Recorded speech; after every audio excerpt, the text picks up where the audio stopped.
across the UK, on DAB+, on your smart speaker, on your smart TV, and on your side. This is Talk.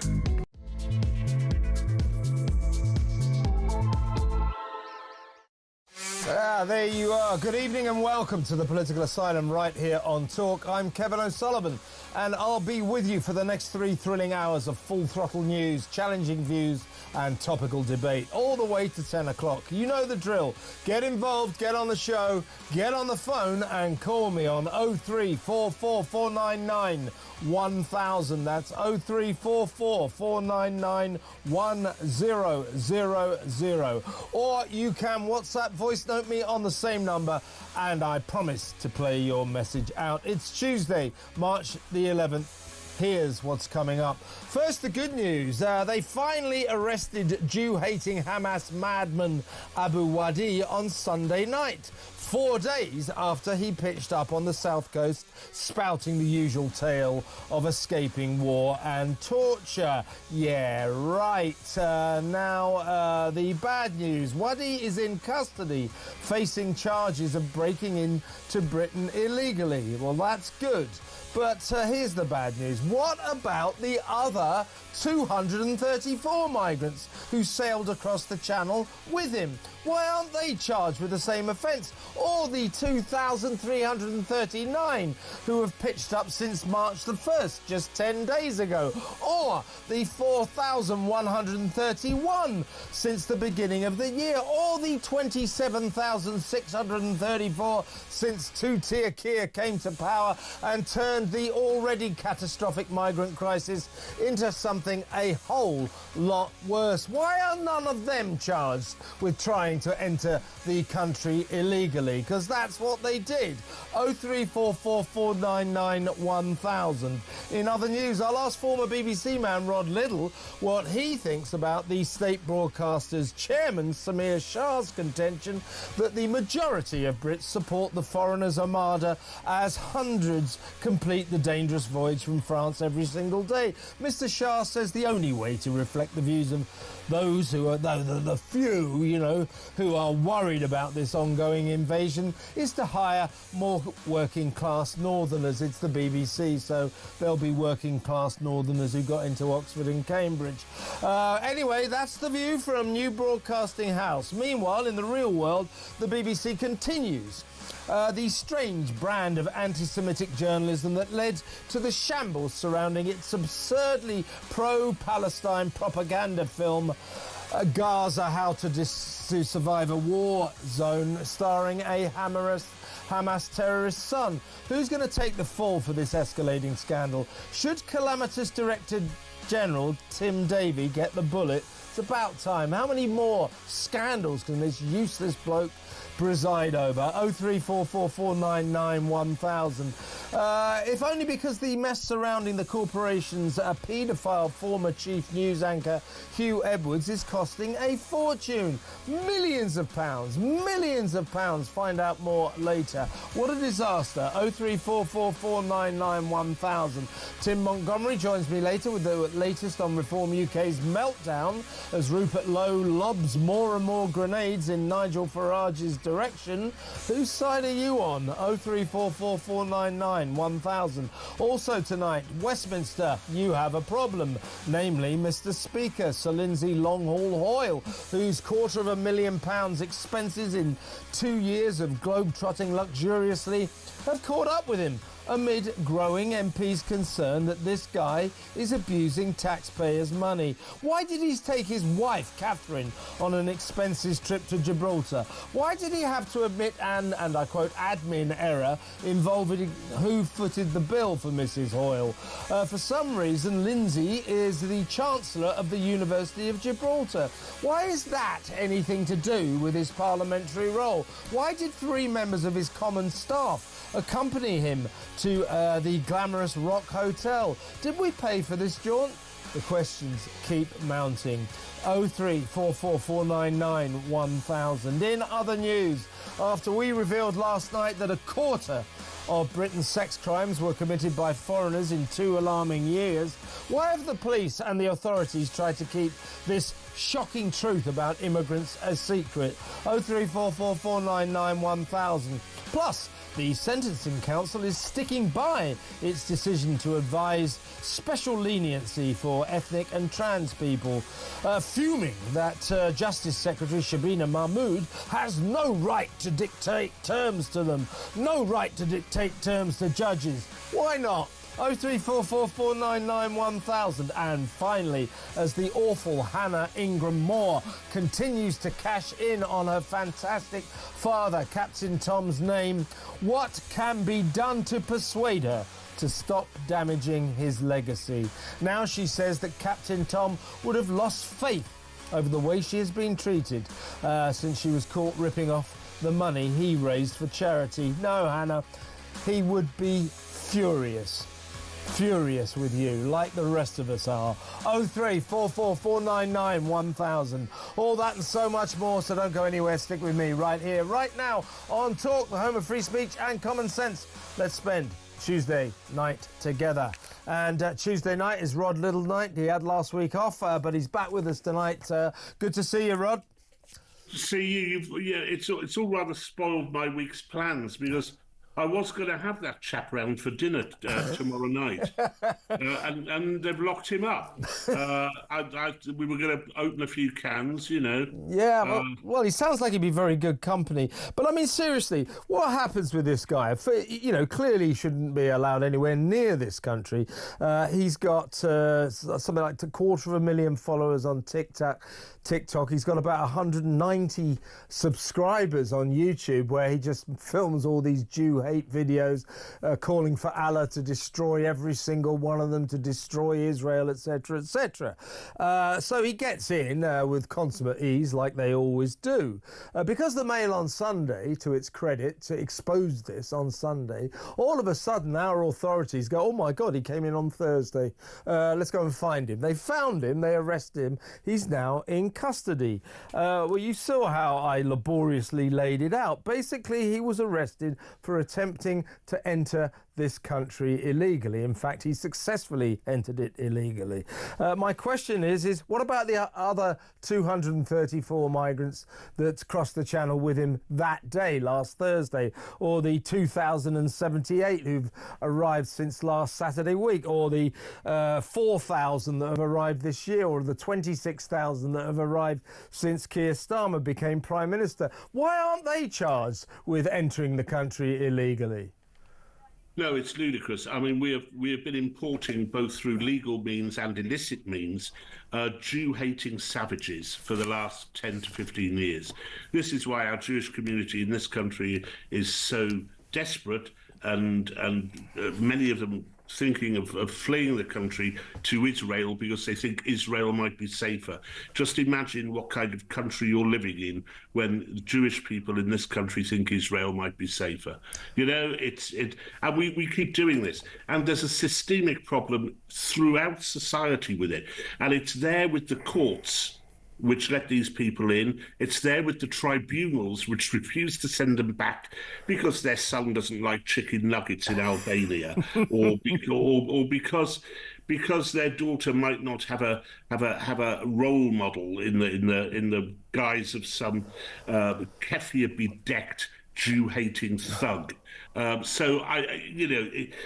The whole orgy and stables has to be cleared out here, and it goes to something of what I haven't given up hope on Labour yet. You know, when I hear people like Shamima Mahmood and indeed Lisa Nandy talking about how we do need to crack down on this sort of stuff, then I am cheered a little bit.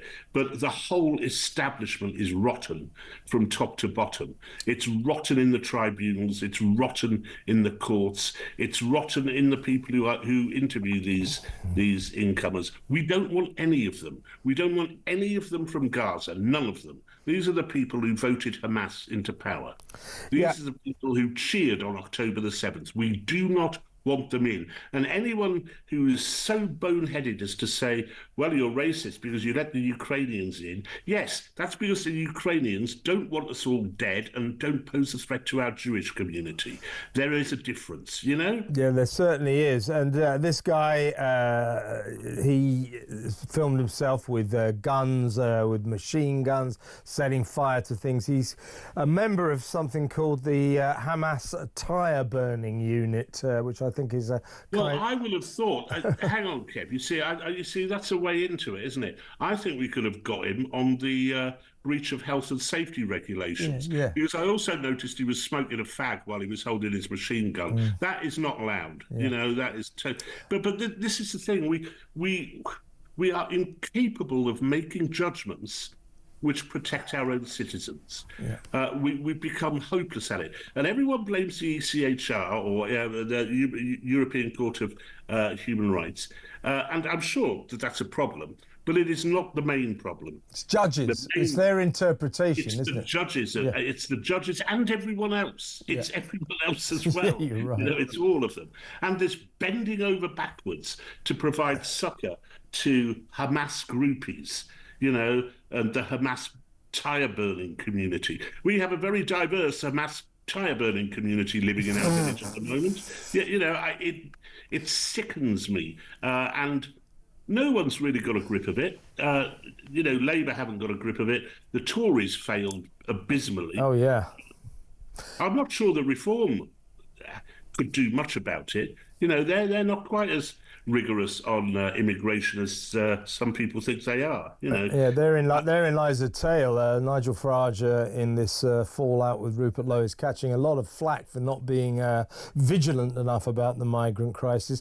Rupert Lowe, of course, calling for mass deportations because we are estimated to have more than 1 million illegal migrants living in the country. I'm sure that's Nigel true. Farage saying no, it's not possible. Now, Reform UK, they don't want to hear that sort of thing. Don't forget that Reform UK was basically formed by libertarians, right-wing libertarians, and they don't really have a problem with immigration. You know, they have the same kind of relationship to immigration that some of the Tories do, which is that it boosts the economy briefly, and you know, and Nigel, who I respect very much, has ruled out complete bans on immigration, a moratorium, which is what my party, the SDP, has suggested, because he is basically a libertarian. You know, he doesn't believe in checking. He doesn't believe in tariffs. He doesn't believe he believes in free trade and the free movement of labour. Yeah. Now, let's talk about our friend Abu Wadi. His real name, by the way, you'll be interested to know, Rod, is Mossab Abdul Karim. But his nickname is Abu Wadi. So there you are. Now, the point about Abu Wadi, or whatever you want to call him, he is stupendously stupid. He is massively thick. And so he has advertised his progress from Gaza to this country, taking pictures of himself on the small dinghy. It was an inflatable on its way. I've nearly made it to Britain. So everybody knew about him, including the Mail on Sunday. What we have to consider is for every idiotic moron Abu Wadi, there are cleverer migrants similar to him, similar Jew-hating Hamas fanatics who get into the country no problem at all, like he did, and they don't get subsequently arrested. They're wandering free. But hang on, Kev. Is he that stupid? Or does he just know, as we all know, that the British justice system will treat him with a kind of insane lunacy? And he hasn't gone yet. I bet you anything he's still here in 6 months' time. Well, and he will be. This is the other aspect of this. It's almost a racing cert that this guy will now have his residency in Britain enshrined by the courts, because we have a standing guidance that no one can be repatriated or deported to Gaza because that's a war zone, and that will affect his human rights. It's an ECHR issue, so he'll stay. You can't get him back to Gaza We can try and send him to Jordan, which is basically Palestine, but it will probably complain that, I'm sorry, they don't sell the right flavour Skittles in Jordan. And you just can't get them, and that's a breach of my human rights. As a Jew-hating savage, I must have a packet of Skittles every day, and that I won't be able to do that in Jordan. No, he will be here. There are judges standing by to endorse what you just said. Absolutely, this is a Skittles issue. The man stays, 100%, 100%. Where do you think? If you had the choice, where would you send him? I'm thinking maybe the Chagos Islands. Well, I would send him to Gaza, but because he's not allowed in there, I'd let him off the plane perhaps 50 miles short of Gaza into what we call the Mediterranean Sea. And that I would be perfectly happy with that. And then, he can claim that Poseidon has breached his human rights in those short moments before he finally expires. I have no time for these scum, Kev. No, nor do I. The death of each man diminishes us all. Well, his death won't diminish me quite as much as perhaps some. Do you know what I mean? Me neither. Listen, let's go to break now, Rod, and when we come back, I want to talk about Planet BBC. Always interested in your take on your former employers. So we'll talk about that after these messages, folks. Stay where you are.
For someone who's been consistently wrong, I'm afraid it's Ed Miliband, and his energy policies are just ruinous. I mean, in my brief for business, there's just no way that British business, particularly manufacturing, can compete on a world stage with the sort of energy prices that we've had. Now, obviously some of that is due to world affairs, to be fair, but he's making it worse, not better. Consistently.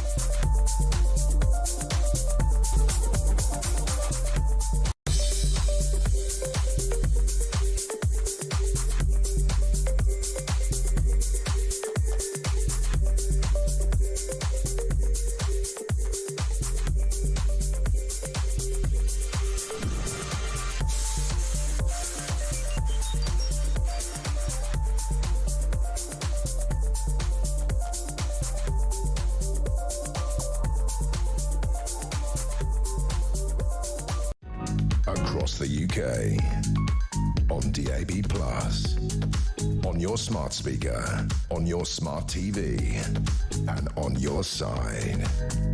This is Talk. Welcome back. I'm still talking to columnist for The Sun, The Sunday Times and The Spectator, Rod Liddle, and of course Times radio presenter from 10 a.m. until 1 p.m. Every Saturday. Rod, you used to work at the BBC. Would you have been classed as what Samir Shah, the chairman, was talking about, as a working class northerner when you joined the ranks of the corporation staff? Well, I'm quite a large degree of the way there. I mean, I'm kind of 50% Bermondsey, 50% Middlesbrough. That's got to be working class. That is where, okay, you qualify then. So I qualify. Yeah, he But said... Samir's right.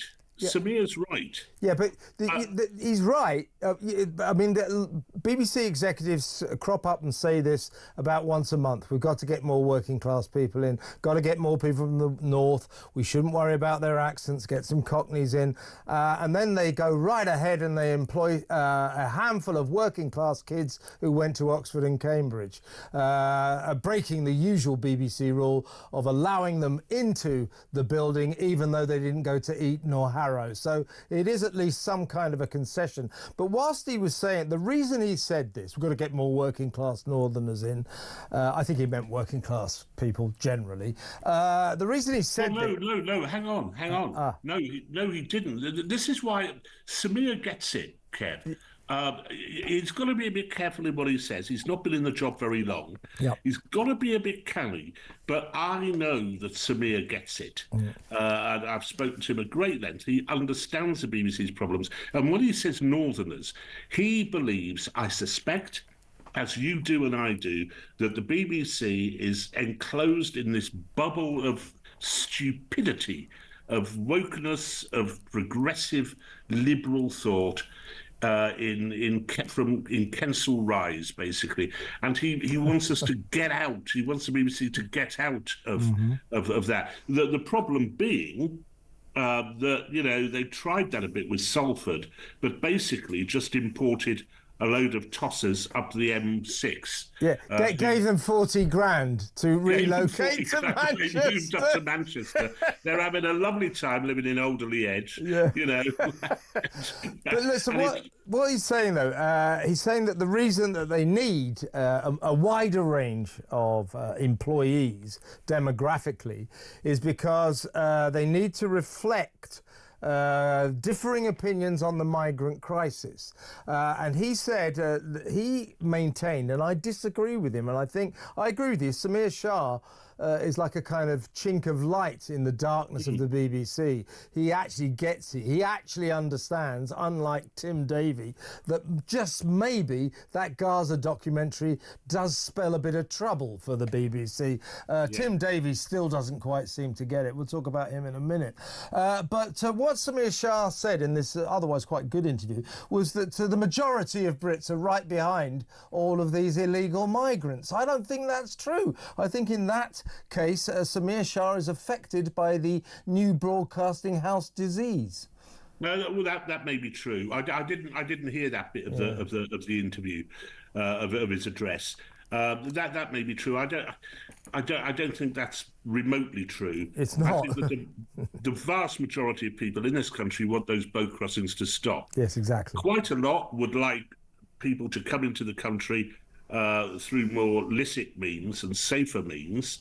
And there's also a number who just don't want any more in at all. So maybe Samir's wrong about that. But what he gets right is, I can remember him saying to me about 20 years ago now, he looked at me very darkly and said, "You have no idea how right-wing I am." Did he? Oh, I'm warming to him.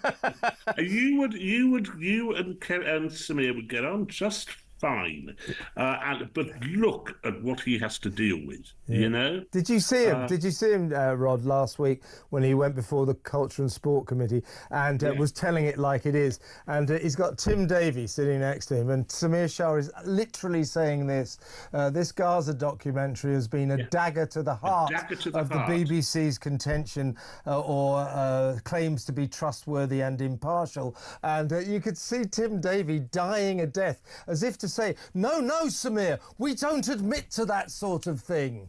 I mean, well, he will. he will, and basically what's happened with the BBC and the chairman's job, it's always gone to a Liberal, and it doesn't matter if they're a member of the Conservative Party like Chris Patten. Or someone else. It's always a Liberal.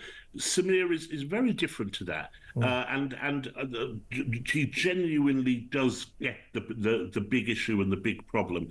That being said, I thought that Tim Davie did as well. He certainly seemed to when he came in. Well, he's good. But the first thing sack Deborah Turnus then, Tim. Well, do Turnus something. Should go. There is no question that Turnus should go. She has been diabolically bad.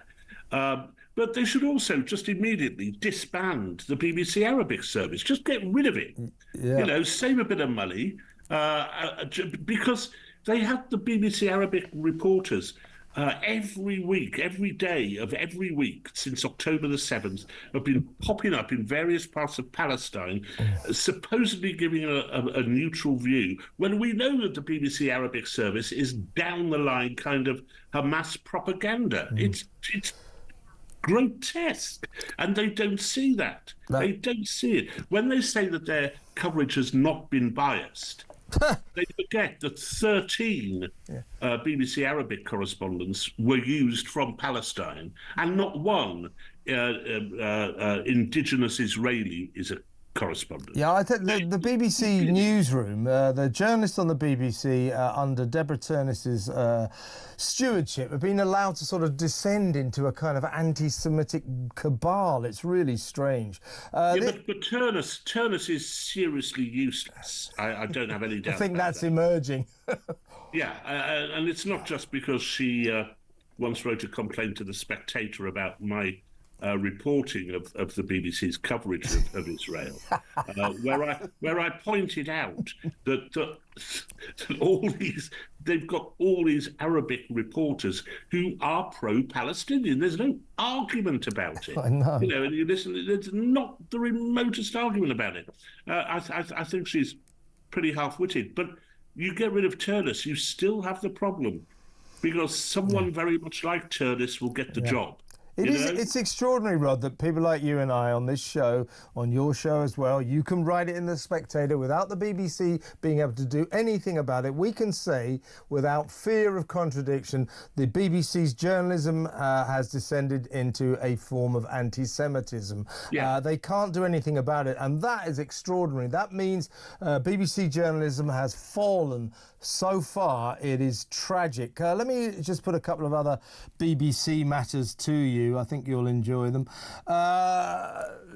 So Hugh Edwards, the Hugh Edwards affair has now cost the BBC at least £1.3 million. That's in the lawyers they've had to hire as he clings on to this £200,000 of his £475k a year salary that they're trying to get back. I say sue him for it. Say you broke your contract, you brought the corporation into disrepute. That's against your contract. We are suing you for that money, but they don't. But this is what they've also done. This is what the BBC have done in response to the Hugh Edwards saga. They have paid millions to Deloitte, and Deloitte's job is to help the BBC review its workplace culture, and another consultancy firm called Change Associates has also been brought in to help the BBC deal with non-editorial crises.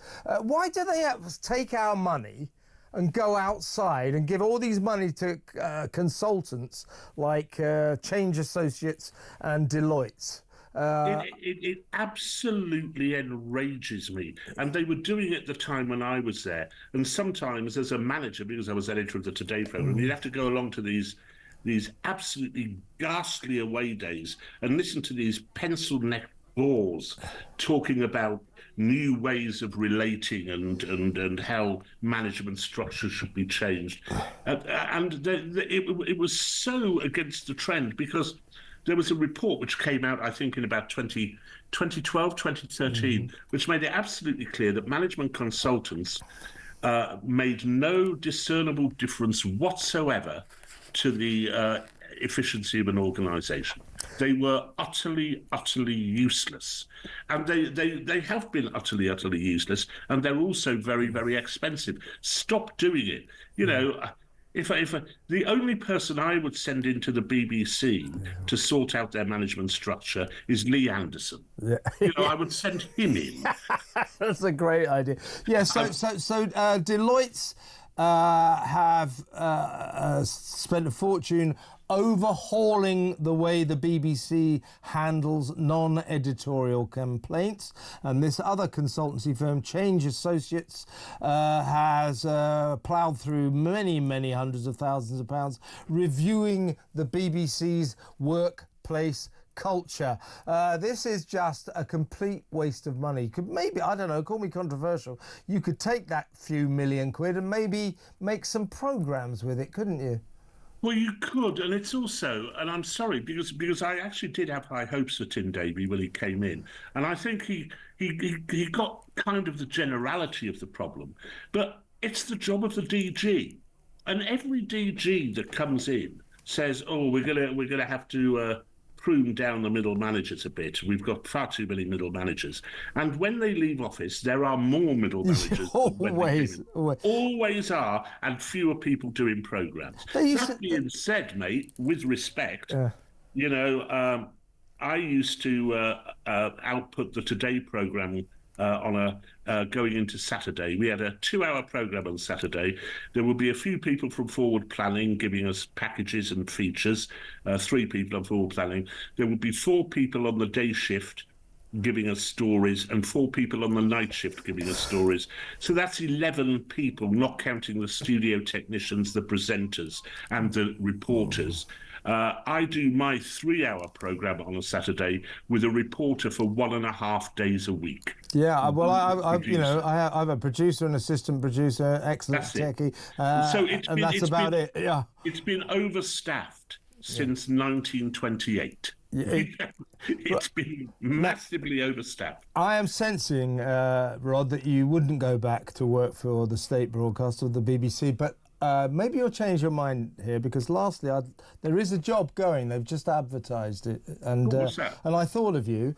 It's the pay's all right. It's £125,000 a year. The diversity, isn't it? Wait, no, not just diversity.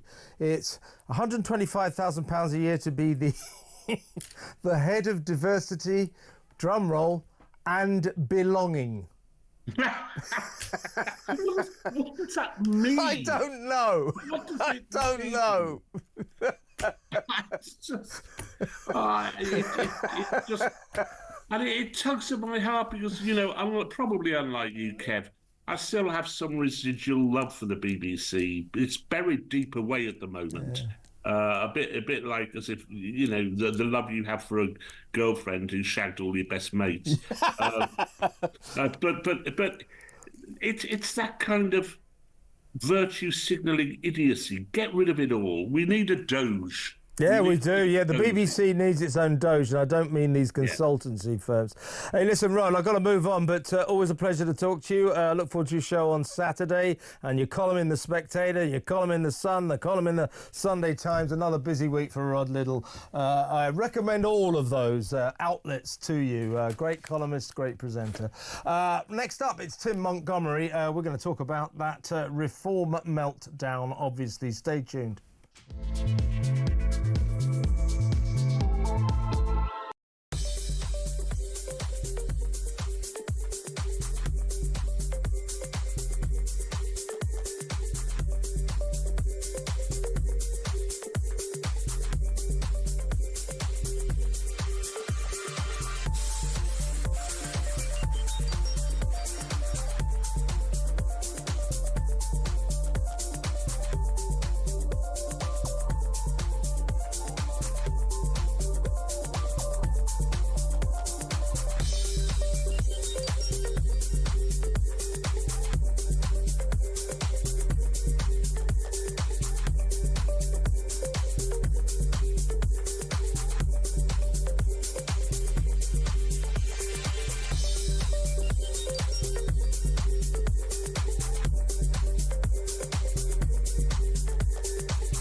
across the UK, on DAB+, on your smart speaker, on your smart TV, and on your side. This is Talk. Do I need it? Welcome back. Now, we've got some breaking news here. Tim Montgomery's in the studio. Let's get your thoughts on this, Tim. Keir Starmer, what has happened over in Saudi Arabia is obviously Zelensky and the Ukrainian contingent are there talking to the Americans. No Russians there. But Zelensky, in a massive breakthrough, it is being claimed, has agreed to the concept of a ceasefire. Now, if they can get Russian agreement to that as well, then I think we've taken a giant step forward. Prime Minister Keir Starmer said, "I warmly welcome the agreement today in Jeddah and congratulate President Trump and President Zelensky for this remarkable breakthrough. This is an important moment for peace in Ukraine, and we now all need to redouble our efforts to get a lasting and secure peace as soon as possible." As both American and Ukrainian delegations have said, the ball is now in the Russian court. Russia must now agree to a ceasefire and an end to the fighting too. I will be convening leaders this Saturday to discuss the next steps.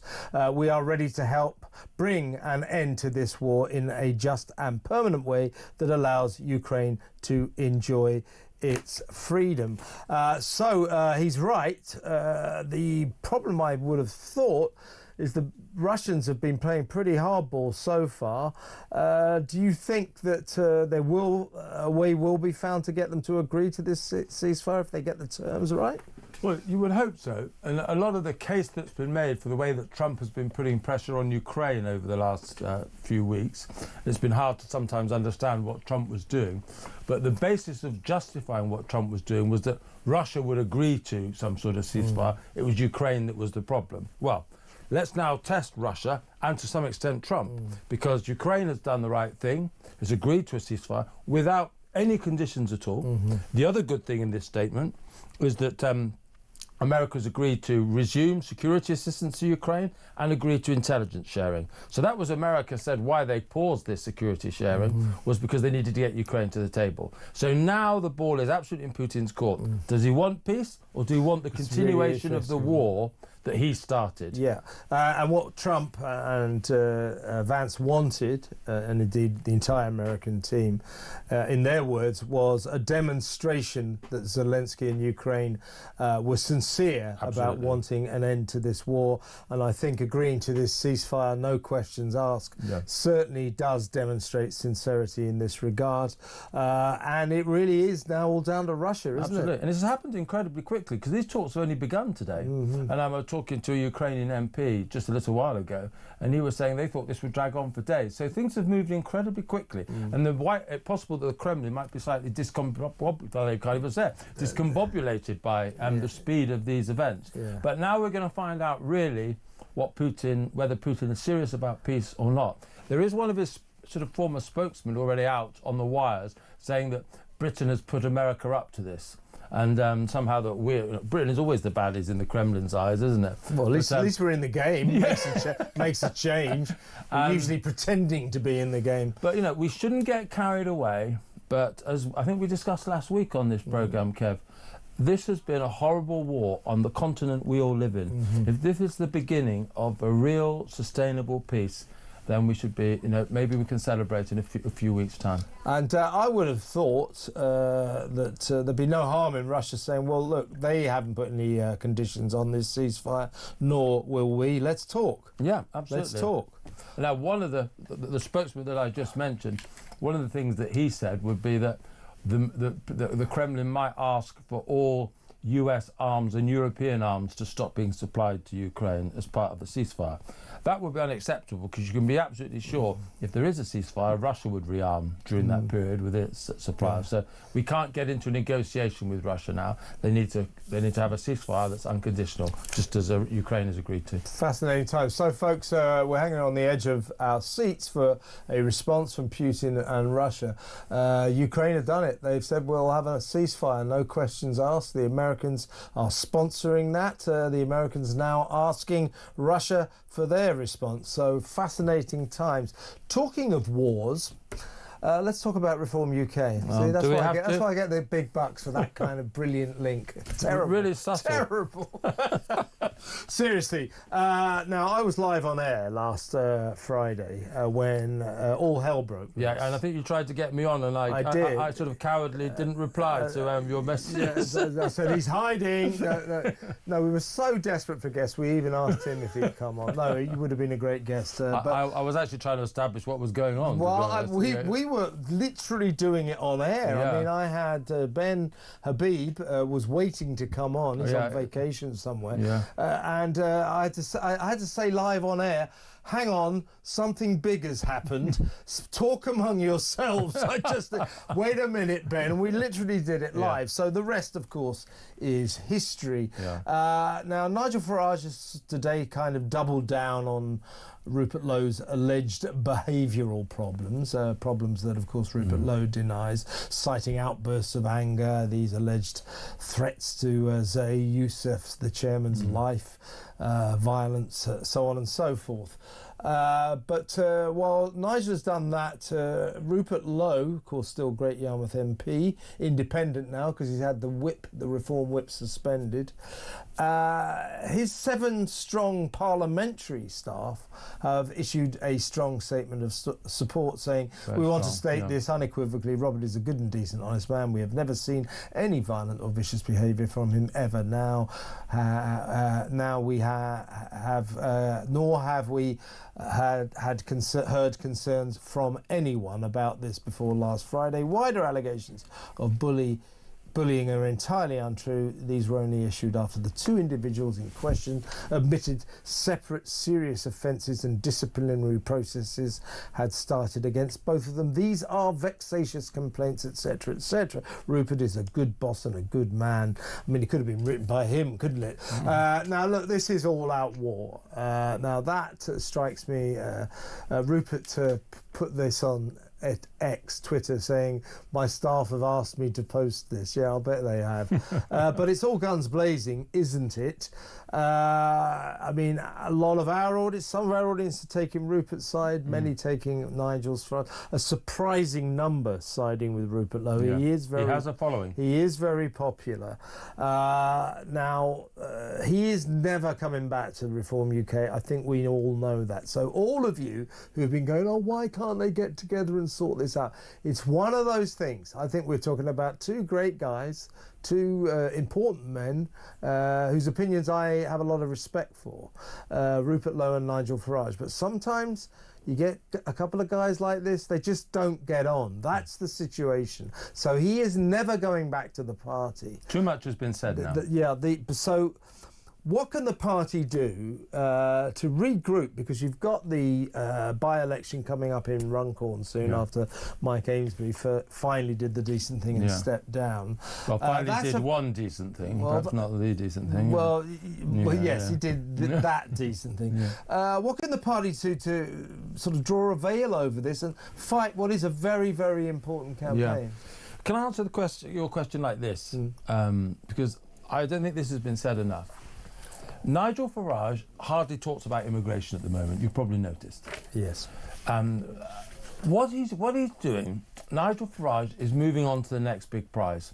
And what is that next big prize? Is to move Reform from a party of about 20% in the polls to 30% in the polls. If you can get to that sort of level, there's a possibility of Reform at least holding the balance of power or becoming even the government of this country. That's what he's focused on. And the danger is, and he knows that there are certain views that are held perhaps within the edges of Reform that could endanger that process. And he has been worried that Rupert Lowe holds some of those views for some time. And they haven't been able to reconcile themselves to that strategy. Now, I think this whole row over Rupert Lowe's behaviour is largely exaggerated. That isn't the issue here. We'll find in due course when the KC investigates this case what's the truth of the matter, or get as close as we possibly can. What is happening here is Nigel Farage is saying, I'm in charge of this party. We are going to appeal to a different kind of voter. And there are certain people in Reform who feel that a betrayal is underway. That's interesting. So people like me, who were a Conservative who joined Reform, a lot of people already see people like me joining Reform as a sign of Reform being diluted. What Nigel Farage wants to do is actually hold power. And this is about Reform choosing over the next few weeks and months whether it's a protest party or a party aspiring to office. I think Nigel Farage needs to be more collegiate. I think he needs to listen a little bit more to some of his colleagues. But on the fundamental issue of trying to bring the beliefs that most Reform members have on net zero, on immigration, on crime, on tax, to actually give them purchase in office, he's fundamentally right. The danger now, with the spectacular falling out with Rupert Lowe, is that Rupert Lowe will champion the group within Reform who don't really want to compromise, who want to keep banging on about those traditional Reform issues rather than sort of issues that move Reform to 30%. Yeah. That's what I think's going on here. It's the natural growing pains of the political party. I understand, yeah. But what we've got to decide now is whether the pain will be bigger than the growing, because I think there could be a lot of pain in this Rupert Lowe-Nigel Farage fight.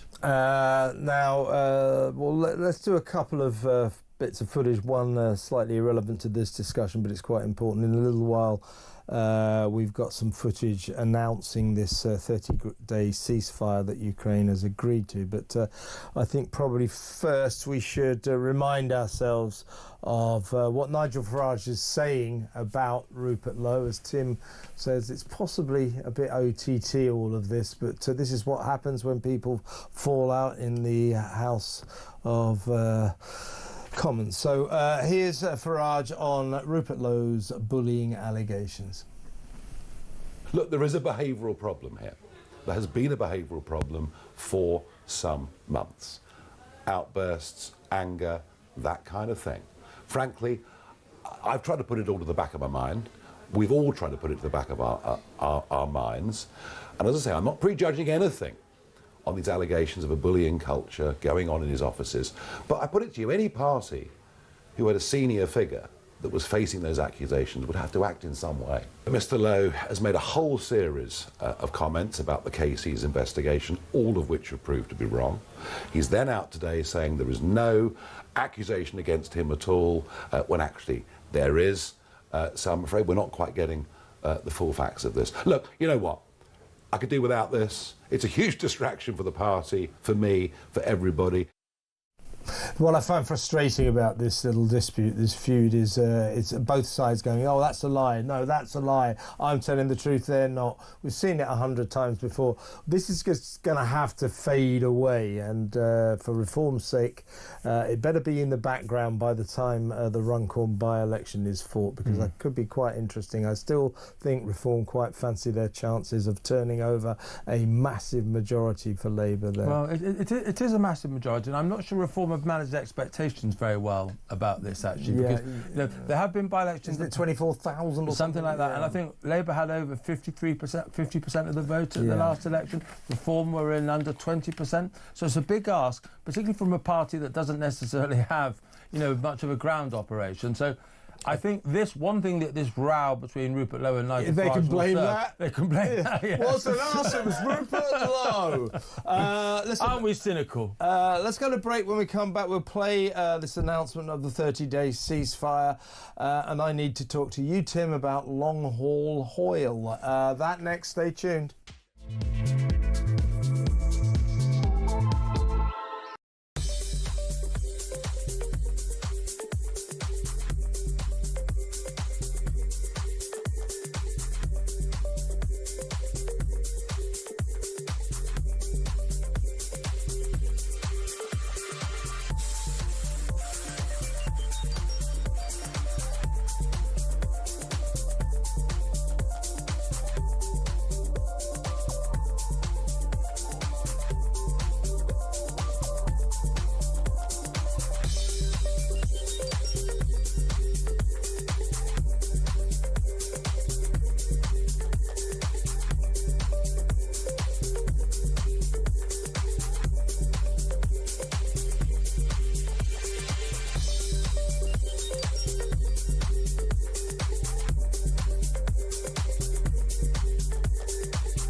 If there's someone who's been consistently wrong, I'm afraid it's Ed Miliband, and his energy policies are just ruinous. I mean, in my brief for business, I mean, there's just no way that British business, particularly manufacturing, can compete on a world stage with the sort of energy prices that we've had. Now, you know, obviously some of that is due to world affairs, to be fair, but he's making it worse, not better. Consistently.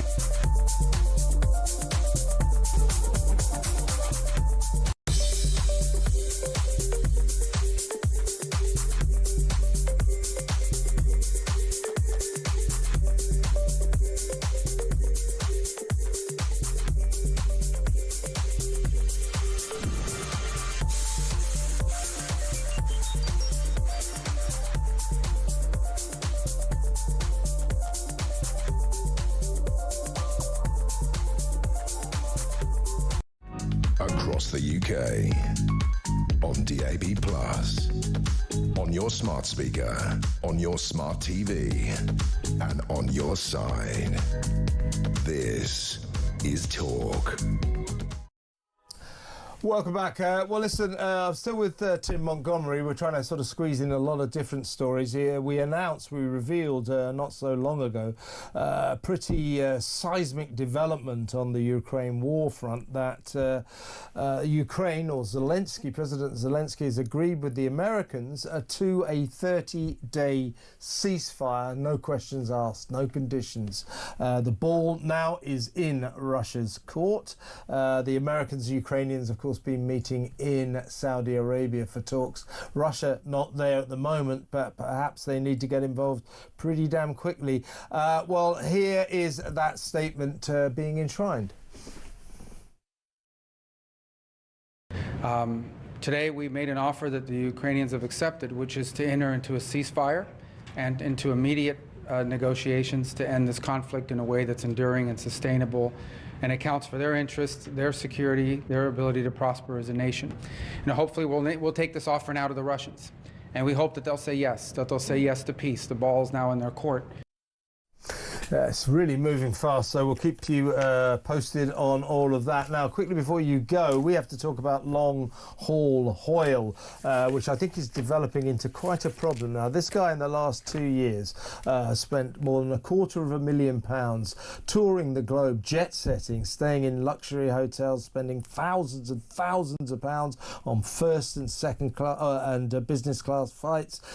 He spent thousands on chauffeur-driven limousines, even chartered a private jet when he went to the Caribbean, to Montserrat once. He's been in the Cayman Islands, he's been to Australia, he's been to Los Angeles, he's been to Singapore, you name it, he's been there, always charging us, the taxpayer, with his expenses. A lot of us saying, well, why does the Speaker need to do all of this? But they'll give you all that fact-finding claptrap. The point is that the plot sickens, as they say, or should I say thickens. Both. It sickens and it thickens. It turns out that he's the Chancellor of the University of Gibraltar, so he has to go there a bit. He's been on 4 trips there. 4 of the 19 foreign trips he took during this period, and on 4 of these, to Gibraltar, he took his wife, Catherine Hoyle, Lady Hoyle, and he also took her to Italy, Los Angeles, and, as I say, Gibraltar. Lindsay's office yesterday conceded there had been an, and I quote, admin error in his claims over the last trip to Gibraltar, which totalled £4,100. Now, he stays at the very luxurious Rock Hotel, The Rock. The point is, he took 3 members of his parliamentary staff. This is not parliamentary business. He's the Chancellor of the university. It's independent. That's personal. Well. Yeah. So either he pays for these trips or the university does, not us. Why is he taking 3 members of staff? I'm afraid this is getting too murky, all of this. I think Mr. Hoyle or Sir Lindsay is in a bit of trouble. Can I say, first of all, Kev, you were the first person who broke this story at the end of last year, so good for you for getting the ball rolling and getting other newspapers to focus on this, because it is a real scandal. You know, the Speaker of the House of Commons, he is supposed to be the person that embodies ethics and order in the Houses of Parliament. So when he himself is looking indulgent, when he is sort of raising questions in the public mind of real legitimacy that he is wasting taxpayers' money, it doesn't exactly encourage good behaviour amongst all the MPs he's supposed to oversee. And the trouble is that the Speaker is slightly a law unto himself. And I think one of the long-term implications of this is that must change. We must have oversight, proper oversight of the Speaker's expenses, just as we have proper oversight of MPs' expenses. Yeah, 4 trips to the Rock Hotel have cost us more than £16,000. As I say, glamorous trips always, always to sunshine places, never to Siberia or Belgium. And the frequency as well, it's just it's unnecessary. Yeah, and I think taxpayers can legitimately ask, what on earth is this guy doing with his money? He's got some serious questions to answer. As you pointed out, Tim, we kind of broke the story. I took a few paragraphs of the Mail on Sunday, but I sort of built it up a bit, but quite rightly, I would say. And I got a pompous letter from his office saying that I clearly don't understand the role of the Speaker. Well, here's what I do understand. It doesn't and shouldn't involve jet-setting around the world all the time at great expense to the taxpayer. Tim Montgomery, thank you so much. We'll be back in just a moment.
Across the UK, on DAB+, on your smart speaker, on your smart TV, and on your side.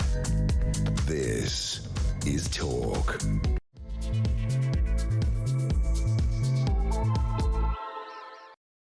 Welcome back. We've been talking about MPs' freebies again in just a little while. Jess Phillips has been rather late recording some of her buckshy activities that people have been paying for as opposed to herself paying for them. So we'll talk about that in a little while. Also taking your calls in about half an hour. 03444991000. Why is that Abu Wadi guy the only person in living memory, the only illegal migrant in living memory, to be arrested for attempting to to enter the country illegally.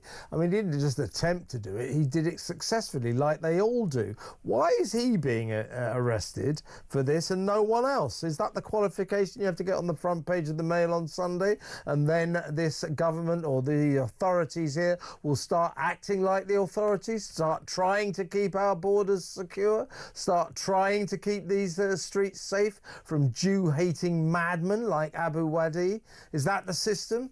03444991000. What are we going to do about Lindsay Hoyle, Long Haul Lindsay, the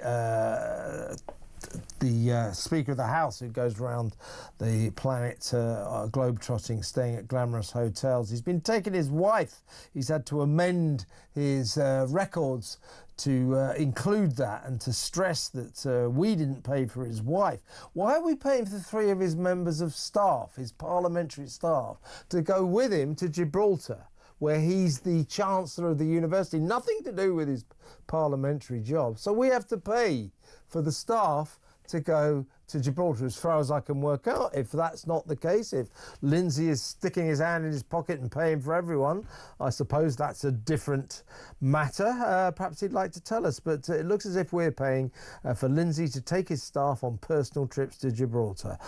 Doesn't look right to me, does it? 03444991000. And if you've got any thoughts about the ongoing fallout between Nigel Farage and Rupert Lowe, which is intractable, folks. Don't even bother with this. Can't they get together and have a dinner and sort of sort this out? You'd think so. You'd like that to be the case, wouldn't you? Because you like Nigel Farage and you like Rupert Lowe. Sorry, folks. You've got to choose. They are never getting back together. Rupert Lowe is never coming back into reform. That is the end of the story. So you're going to have to choose Farage or Lowe. Let me know what you think about it, though. 03444991000. Now, let's get to this next story. Well, I need to talk about the data, the statistics revealing that a quarter of sex crimes in Britain are committed by foreigners, foreign nationals arrested for sexual offences between 2021 and 2023 were arrested for these offences at a 70% higher rate than Brits. They're only 9% of the population is foreign. And they're responsible for 25% of the sex crimes. I spoke to Alex Phillips about this last night. She said, foreign cultures, men come over here, they don't understand our ways, and they break our laws, and they rape our women, to be honest with you. Rape women, sexually assault women, and something is wildly disproportionate and wrong here. We need to also discuss, that's what I want to discuss with my next guest, why it is that the police, the authorities, the judiciary, the government have kind of tried to hide this. They're trying to keep this a secret. They don't want us to know that 25% of sex crimes in this country are committed by foreign nationals when they only make up 9% of the population. There's a story there, and you know what story we're talking about. Why have the authorities tried to keep it a secret from us? Wokery, isn't it? They don't like that. So we're going to deal with that in just a second. Well, let's get Mike Neville, former Met Police detective, on now. There's something else I have to put to him first. Welcome, Mike. Good evening, Kevin. Well, before we get to these alarming statistics about the number of sex crimes being committed by foreigners, which is a really, really important issue. Something is badly wrong here. Something needs to be done. And what we don't need is the police and the authorities and the government and the Home Office desperately trying to keep these statistics a secret. We need transparency and we need to deal with it. But first, Kyle Clifford, this monster who today got a whole life sentence for 3 murders, raping his former girlfriend, in front of her sister, killing their mother. The BBC commentator John Hunt moved a court to tears today as he revealed how proud he was of all his girls in the wake of their brutal murders. Now, cowardly Kyle Clifford, who in the process of his crimes and running away with the crossbow he used, managed to shoot himself and is now in a wheelchair. Now, like so many of these cowards, these awful cowards, these monster cowards, when their moment comes, when they're going to be sentenced, they're supposed to sit there and listen to the victim's statements. In other words, like John Hunt, the people whose lives have been ruined by their vile deeds, by the people, the loved ones of the people that they've murdered. Like so many of them, he refused to go into the dock, and this was all done in his absence. Now, Kyle Clifford, because of his injury, is in a wheelchair. The judge said that it would be a sort of very bad look to have a guy in a wheelchair sort of forced into the dock. And if he didn't want to go into the dock, well, so be it. Well, I would have thought that a guy in a wheelchair we could have put in the dock. And generally speaking, you and I have discussed this before, but I think we have to force these people to listen to these statements. The judge, Mr. Justice Joel Benathan, said the defendant was asked to attend but refused. He's in Belmarsh. He said they had discussed using restraints to force Kyle Clifford into the dock, but the judge added, "I've declined on the grounds of a man in a wheelchair being put in restraints is simply not appropriate." Why not? It goes on to say, if the defendant simply lacks the courage to face today, so be it. Well, not so be it. Let's start forcing these people to face these statements, including Kyle Clifford in his wheelchair. He shouldn't be too hard to restrain. Yeah, right. And it would have been very easy just to handcuff him into the wheelchair, put some restraints on his legs so he couldn't go anywhere. Apparently it was held at Cambridge Crown Court because that's got accessible access. And what should have been happened is once he'd been restrained and tied in the chair, they should have put some headphones on him so he was forced to listen, so they couldn't remove them.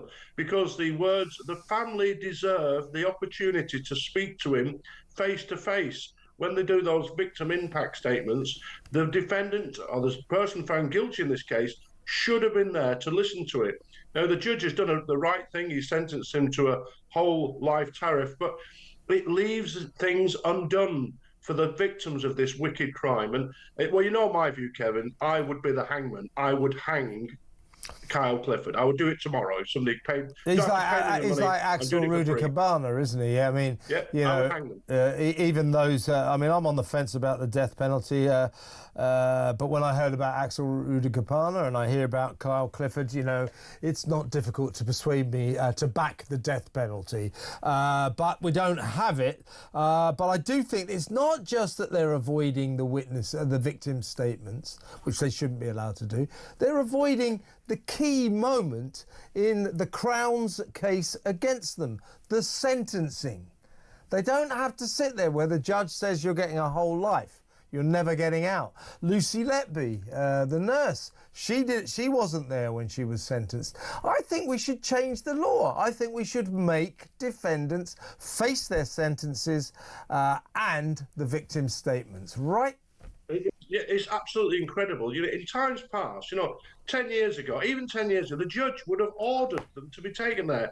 And three burly ex-soldiers were there in the prison officers who would have said, right, you either walk up those stairs, or in East Clifford's case, we'd wheel you up the stairs, but you'll either go up the stairs of your own voluntary nature, or we will drag you up those stairs, and it'll be far more painful if we have to do that.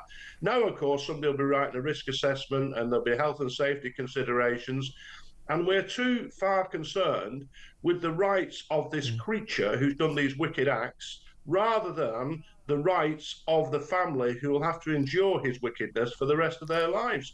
And it isn't good enough, and we need to change this. Judges shouldn't be asking convicted criminals to come up to hear their sentence. They should be ordering them. That's how it should work. Exactly right. And the judge, Mr. Justice Joel Benathan, who, credit to him, gave the right sentence. I'll give him that. But, you know, he says, I've declined to have him restrained and brought into the dock on the grounds of a man in a wheelchair being put in restraints is simply not appropriate. As if we're so, oh, well, you know, he raped his girlfriend in front of his sister after murdering his mum, stabbing her 8 times on the doorstep, leaving poor John Hunt bereft of almost all his family. He's got one daughter left. We're supposed to, oh, but he's in a wheelchair, so we can't restrain. You know, you've got to be just because he's in a wheelchair. You know, I couldn't care less. What's that got to do with it?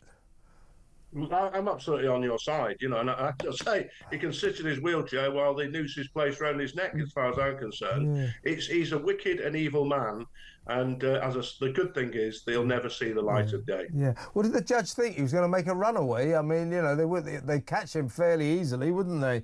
Let's move on, Mike, though. I totally agree with you. I think we've established that we're on the same page on that. Make defendants face their sentences and face victim statements. What is the point of victim statements if the perpetrator of the awful crime doesn't get to hear them, doesn't listen to them? Ridiculous. Renders them pointless. And they can be very, very moving. Apparently, John Hunt's statement today, he addressed the dock. He said to the court, I'm going to address the dock as if Kyle Clifford was there. So he said, Kyle, you are very moving, not a dry eye in the court. So, yeah, let's change this. It's ridiculous. Now, let's get back to the sex offender statistics. Now, well, I broke this story with Alex Phillips last night, who has done a lot of great work campaigning on this issue. She maintains, with some justification, that we have a problem in this country. We are letting in more and more migrants. That's not at the heart of this problem, but they come from foreign cultures. Alex said they come here, they experience our free culture, they see women, you know, living free and happy lives. And it kind of corrupts them, and it tends to lead them towards sex crimes. So we've got these statistics, as I read out, that although there's only 9% of the population of Britain are foreigners, foreigners are responsible for nearly 25%, a quarter of our sex crimes. That is wildly disproportionate. So we've got a problem here.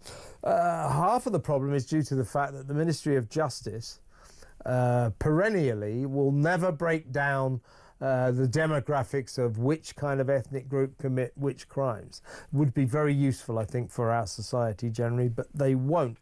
There's been a Freedom of Information request by the Centre for Migration Control, which has finally got the Ministry of Justice to reveal that sexual offences between 21-23 were committed by foreigners at a 70% higher rate than Brits. So there's something badly wrong here. My question, though, is why has the Ministry of Justice, why have the authorities and the police constantly, perennially, for many years, tried to keep this information from us? I know that you have a story of a female officer doing this, taking it upon herself to, shall we say, improve the crime statistics. Tell us about that, first of all. Well, I started off in '95 as a young police constable. I wrote a report about the young black men involved in street robbery. It was 80%, which was given to Sir Paul Condon. And he was basically forced out as being a commissioner because he revealed the truth. And he tried to have a debate about that, but no one will accept it. The Liberal left are utterly committed to a multicultural society, and any challenge to that will be crushed. And then they cynically used the dreadful murder of Stephen Lawrence for their own ends. And at that time, I was with a female superintendent who I could name if it's needed, there was a report written about street robbery and who was committing it, and she ripped out the page which showed that young black men were committing the vast majority of these crimes for her own promotion, Kevin. Let's just dwell on this. She was a female superintendent, and she's got the crime book there, and the statistics reveal that many of the street crimes that she was looking at, all listed, were committed by young men of colour, black guys, basically.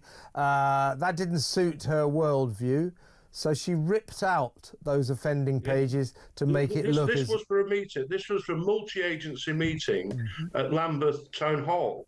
And the idea being that you cannot solve a problem if you don't admit it exists. Yes. Now, I was utterly committed. I was working with, in my free time, I was doing youth work with these lads.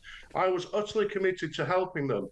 But you cannot solve problems by covering them up. And what's happened continually is that the government has continually covered this up. The establishment has covered it up.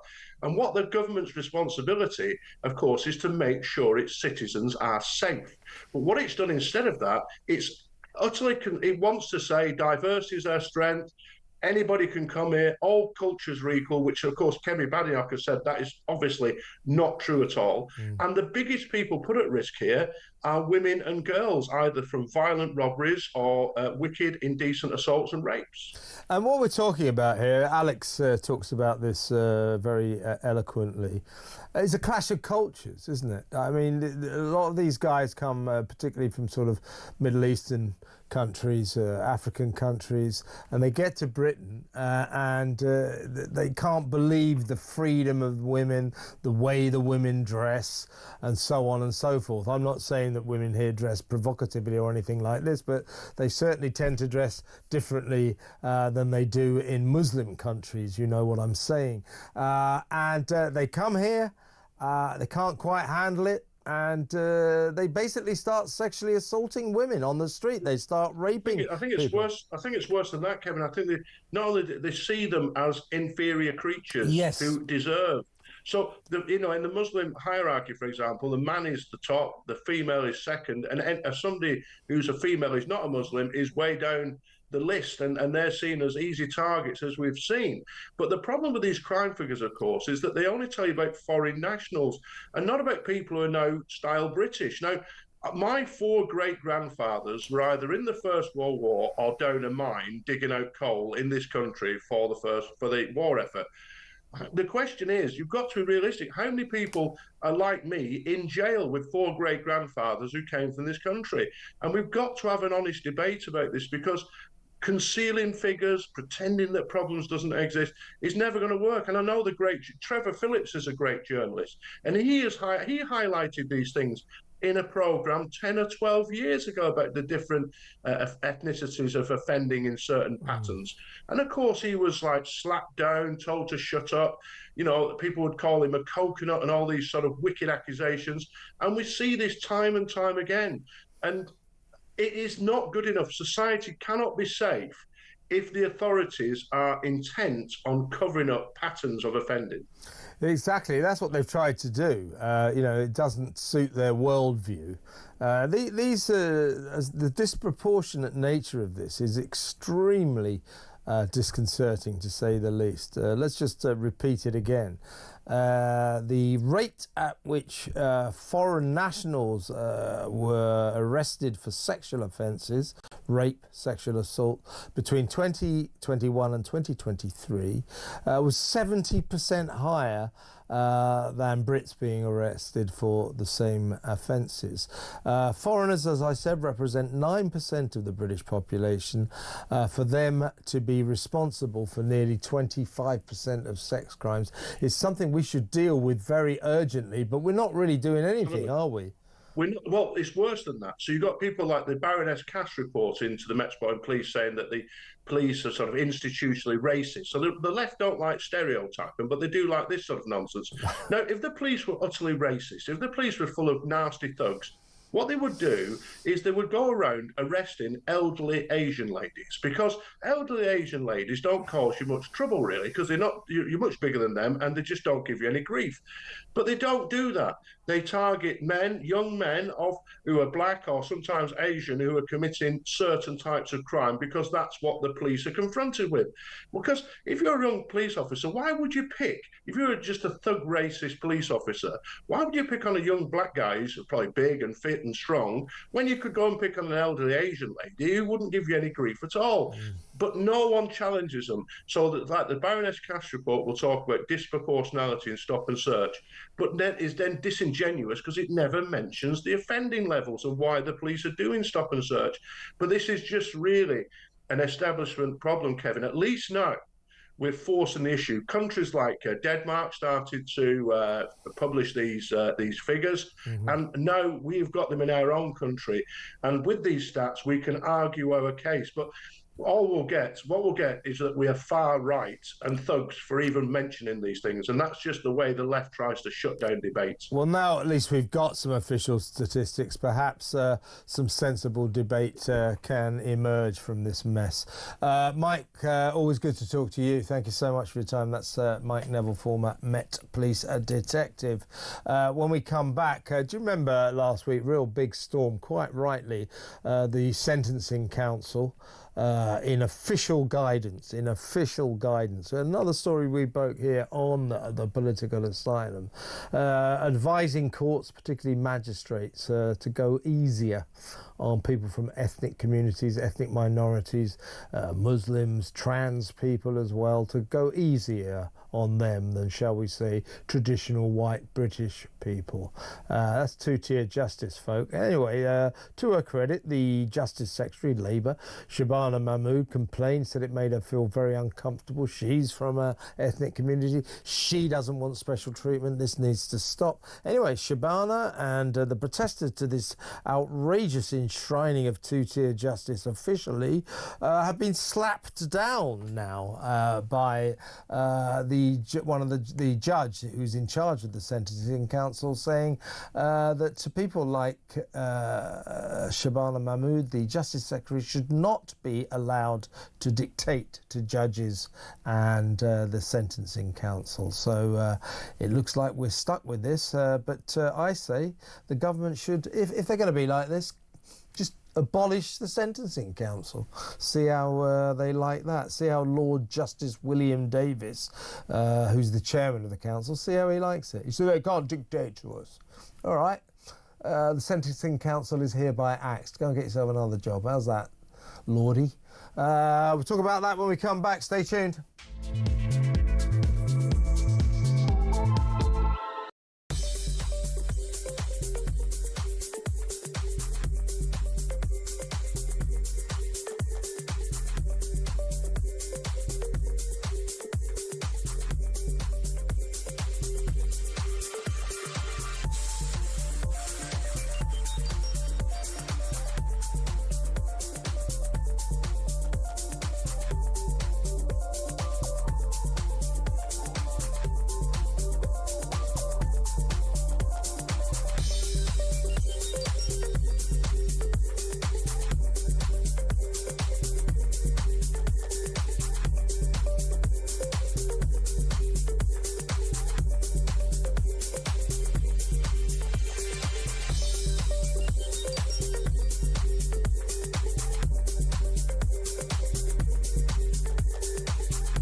If it's someone who's been consistently wrong, I'm afraid it's Ed Miliband, and his energy policies are just ruinous. I mean, in my brief for business, I mean, there's just no way that British business, particularly manufacturing, can compete on a world stage with the sort of energy prices that we've had. Now, you know, obviously some of that is due to world affairs, to be fair, but he's making it worse, not better. Consistently.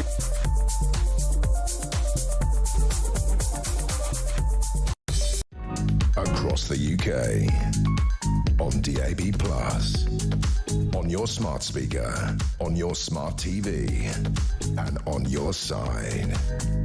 This is Talk.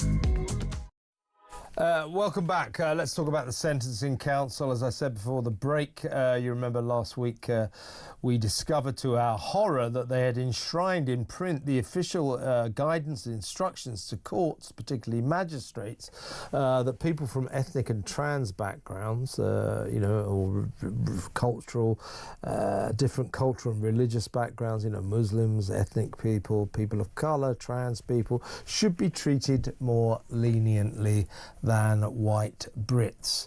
Now, the Justice Secretary Shabana Mahmood said that's not on. Well, Lord Justice William Davis, who is the chairman of the council, 17 people on this council, insists that the guidelines must stay and they must not be dictated by people like Shabana Mahmood, that she has no right to dictate to judges. Ministers have no right to dictate anything to judges. We all should have the right to dictate a lot to judges, because all they seem to do these days is make appalling, moronic mistakes. But that's another issue. Let's talk to Senior Fellow at the New Culture Forum, Philip Kisley. Thanks for joining us, Philip. Great to see you again, Kev. Well, you know, we knew about this story, which in itself is alarming enough. Now, Shabana Mahmood, I've got my doubts about her position, but at least ostensibly she's been making the right noises. She acts as if she knew nothing of this guidance to courts about more lenient treatment for ethnic people, for trans people. A lot of people have questioned that. One of her flunkies, one of her staff, is actually on the Sentencing Council. So I've had some suspicions that perhaps this is a covert official Labour policy that she's acting ignorant about. But if we give her the benefit of the doubt, she wrote to the Sentencing Council, to Lord Justice William Davis, saying that she was very uncomfortable about this, and as an ethnic person herself, she didn't think that people of colour, Muslims, trans people should get special treatment, that everybody should be the same under the eyes of the Lord. The eyes of the Lord, I suppose, as well, but the eyes of the law. Lord Justice William Davis has snapped back that the likes of him must not be dictated to by ministers like Shabana Mahmood. So this is another declaration of kind of deity by our judiciary. You know, how dare you criticise us? Well, this is wrong. This two-tier justice is wrong. And if I was Shabana Mahmood, to say, all right, you want a power game? I'm the Justice Secretary. If you don't do what I say, I will axe the Sentencing Council, and you, your lordship, will be out of a job. It's about time she put her foot down, isn't it? Well, it is, but alas, I don't think she's going to do that. I mean, this is just enshrining victimhood in law, and of course, the whole of the Labour ethos, the whole of the Labour philosophy is about championing victimhood. So it shouldn't come as a surprise to her. My God, this is what she's all about. But I mean, if you just think about this, this is huge. I mean, it was difficult to get your head around this story last week, but these new developments have made it even more appalling, because it's just such institutional overreach, elitist overreach, I should say. Yeah. We are tampering with equality before the law. And equality before the law is really the foundation of our society. This is about stability, and this is about trust. We used to have a high trust society, and if we are going out of our way to punish people who pay the highest taxes and punish people who commit the fewest crimes, then we really are in trouble. And I'm bearing in mind what you've just been talking about with your previous guest about the crime statistics and the kinds of people who commit crimes in this country. We are actually going for, if this goes ahead, and it's going to go ahead, I think it's going to go ahead in April. If this goes ahead, then they are disproportionately targeting the people who commit the least crimes. It's absolutely absurd, but it's everything really that the Labour Party, the socialist left, the institutions, it's everything that they do in society and in culture. They are just now enshrining it in law. And as I say, lots of crocodile tears for Shabana Mahmood.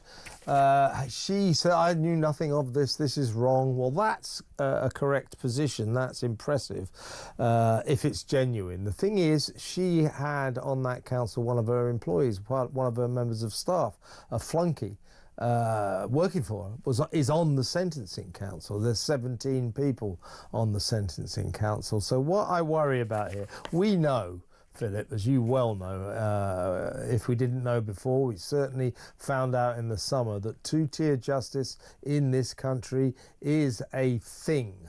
The disgrace of the two-tier justice that we saw throughout the summer riots was just blatant. You know, how was it that all these judges and magistrates came up with exactly what Keir Starmer wanted? How was it that those defendants, those rioters, were in court within days where most offenders wait 2 years? How was it they were sentenced a day later? They were in prison within a week. Now, you know, I suppose I have to caveat this by saying this is my suspicion, but I think it's more than that. Those judges and those magistrates were told exactly what to do by the Prime Minister, by the government, who wanted disproportionately stringent, serious treatment of these alleged rioters and protesters. They wanted to make a point. They used justice to make a point, and in the end, we had the absurdity of sort of housewives who put silly and hurty words on Facebook getting 3 years and 2.5 years. They didn't even go to the riots. That was two-tier justice. Two-tier Keir, when confronted by that, it's not an issue. It was an issue and it remains an issue. The problem with this sentencing guidance, council guidance, is this enshrines what the very least we could have hoped to have been unofficial. It is now official. Yeah, I mean, you've got to think about it. What is it? Is it just stupidity that she didn't talk to the flunky she was involved, who is actually involved in this, or is it cynicism? I think it's probably, knowing the Labour Party, it's probably a combination of the two. But bearing in mind what happened last year, and we've got to remember that somebody has died in prison. Okay, Peter Lynch, let's remember his name, has died in prison. You've got to think that there's a huge amount of cynicism here, and let's just think about where this is going. Okay, what this means. We've got this two-tier justice. We've got this easy ride for criminals because they have brown skin. It's amazing that I'm saying this, isn't it? There's an easy ride for people because of the colour of their skin. We've spent the 50, 60, 100 years fighting against that kind of prejudice. But here we are. It's prejudice, particularly against people like you and me, okay? It's prejudice against white people, the indigenous population, and particularly probably white men. But what it actually means is, I was just thinking about this, it means that Islamists are going to be given a free ride. Right. And trans people, what it actually boils down to, Philip, just to get it exactly right, is when I was a young reporter, virtually every defendant, every case would end, even in the magistrates' court, they closed the case while they waited for reports. So the defendant's personal history was then referred to the court, and they came up with a appropriate sentence. Well, that doesn't happen all that much these days for some reason. But what this Sentencing Council guidance said is we should always have reports for people from ethnic communities, ethnic backgrounds, different cultural backgrounds, different religions, Muslims, trans, etc., etc. Guess what this guy, this rather pompous-sounding judge, Lord Justice William Davis, has said about this furor? He has said, oh, no, this is nothing. He said, I respectfully question whether the inclusion of a list of cohorts in the imposition guideline was a policy decision of any significance.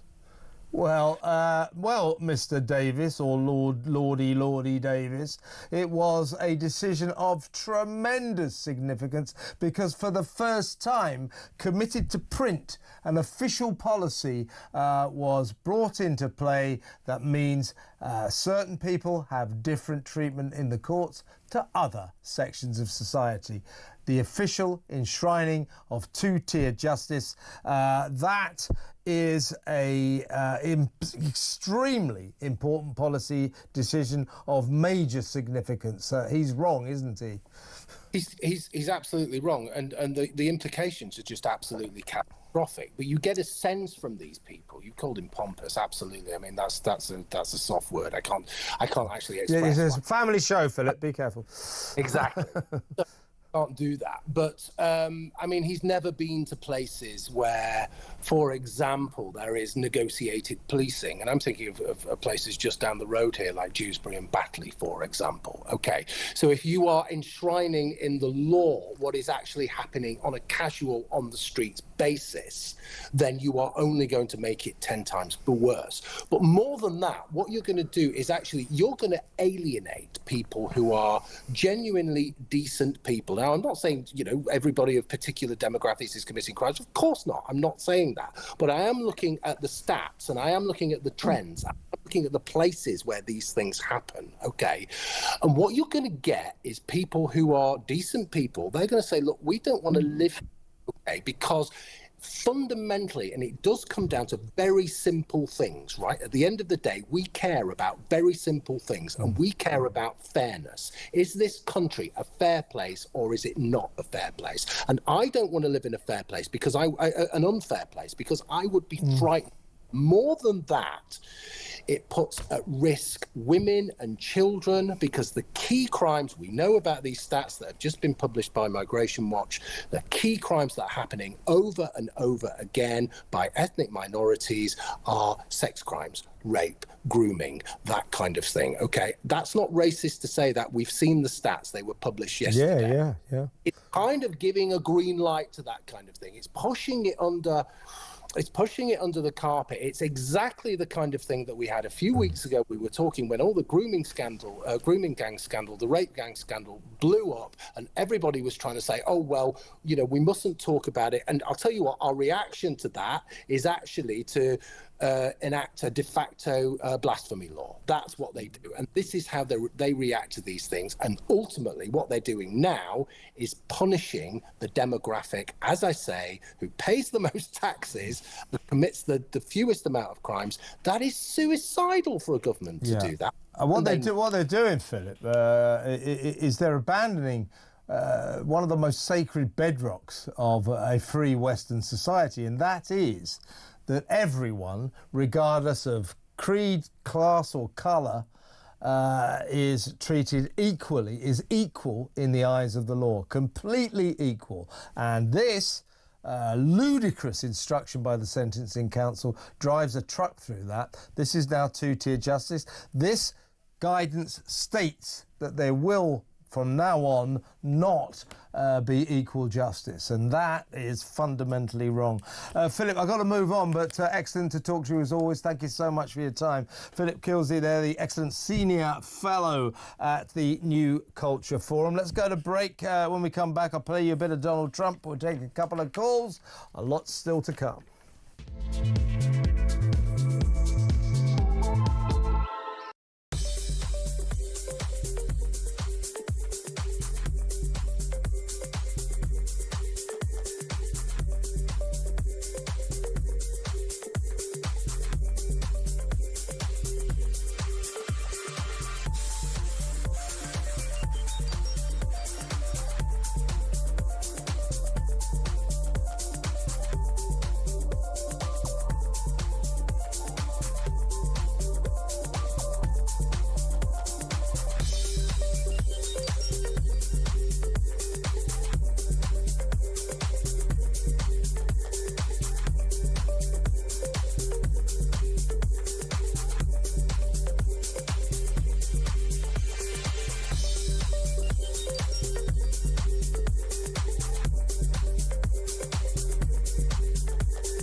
across the UK, on DAB+, on your smart speaker, on your smart TV, and on your side.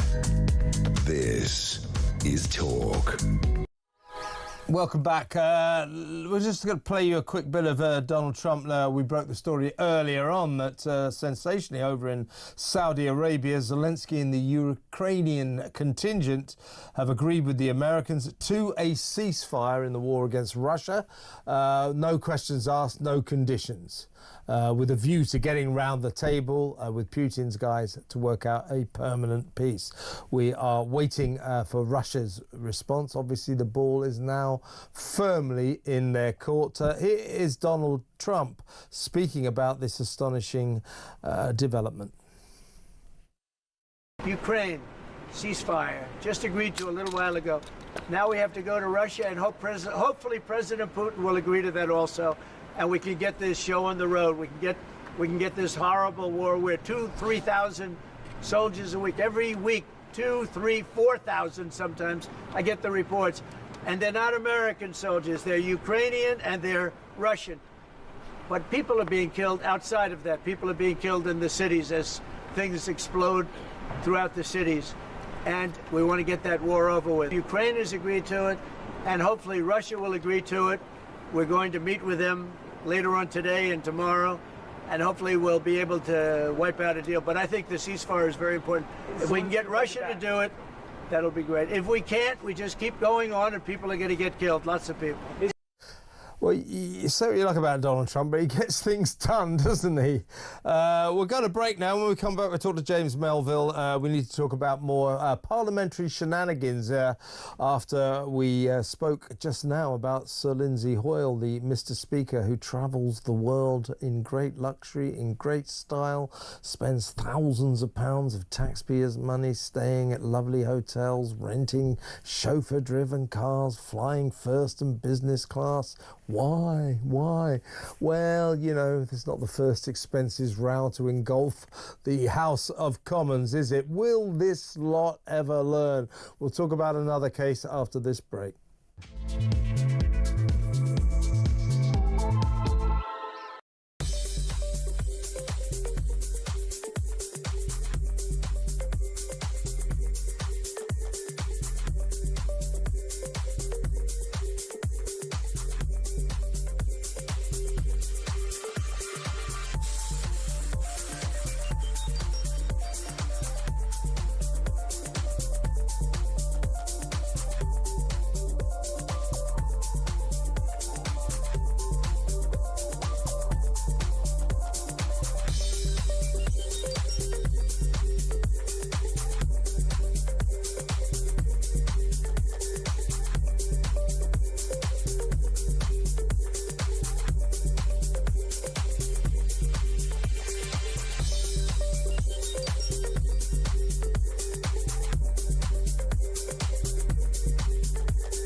If there's someone who's been consistently wrong, I'm afraid it's Ed Miliband, and his energy policies are just ruinous. I mean, in my brief for business, I mean, there's just no way that British business, particularly manufacturing, can compete on a world stage with the sort of energy prices that we've had. Now, you know, obviously some of that is due to world affairs, to be fair, but he's making it worse, not better. Consistently.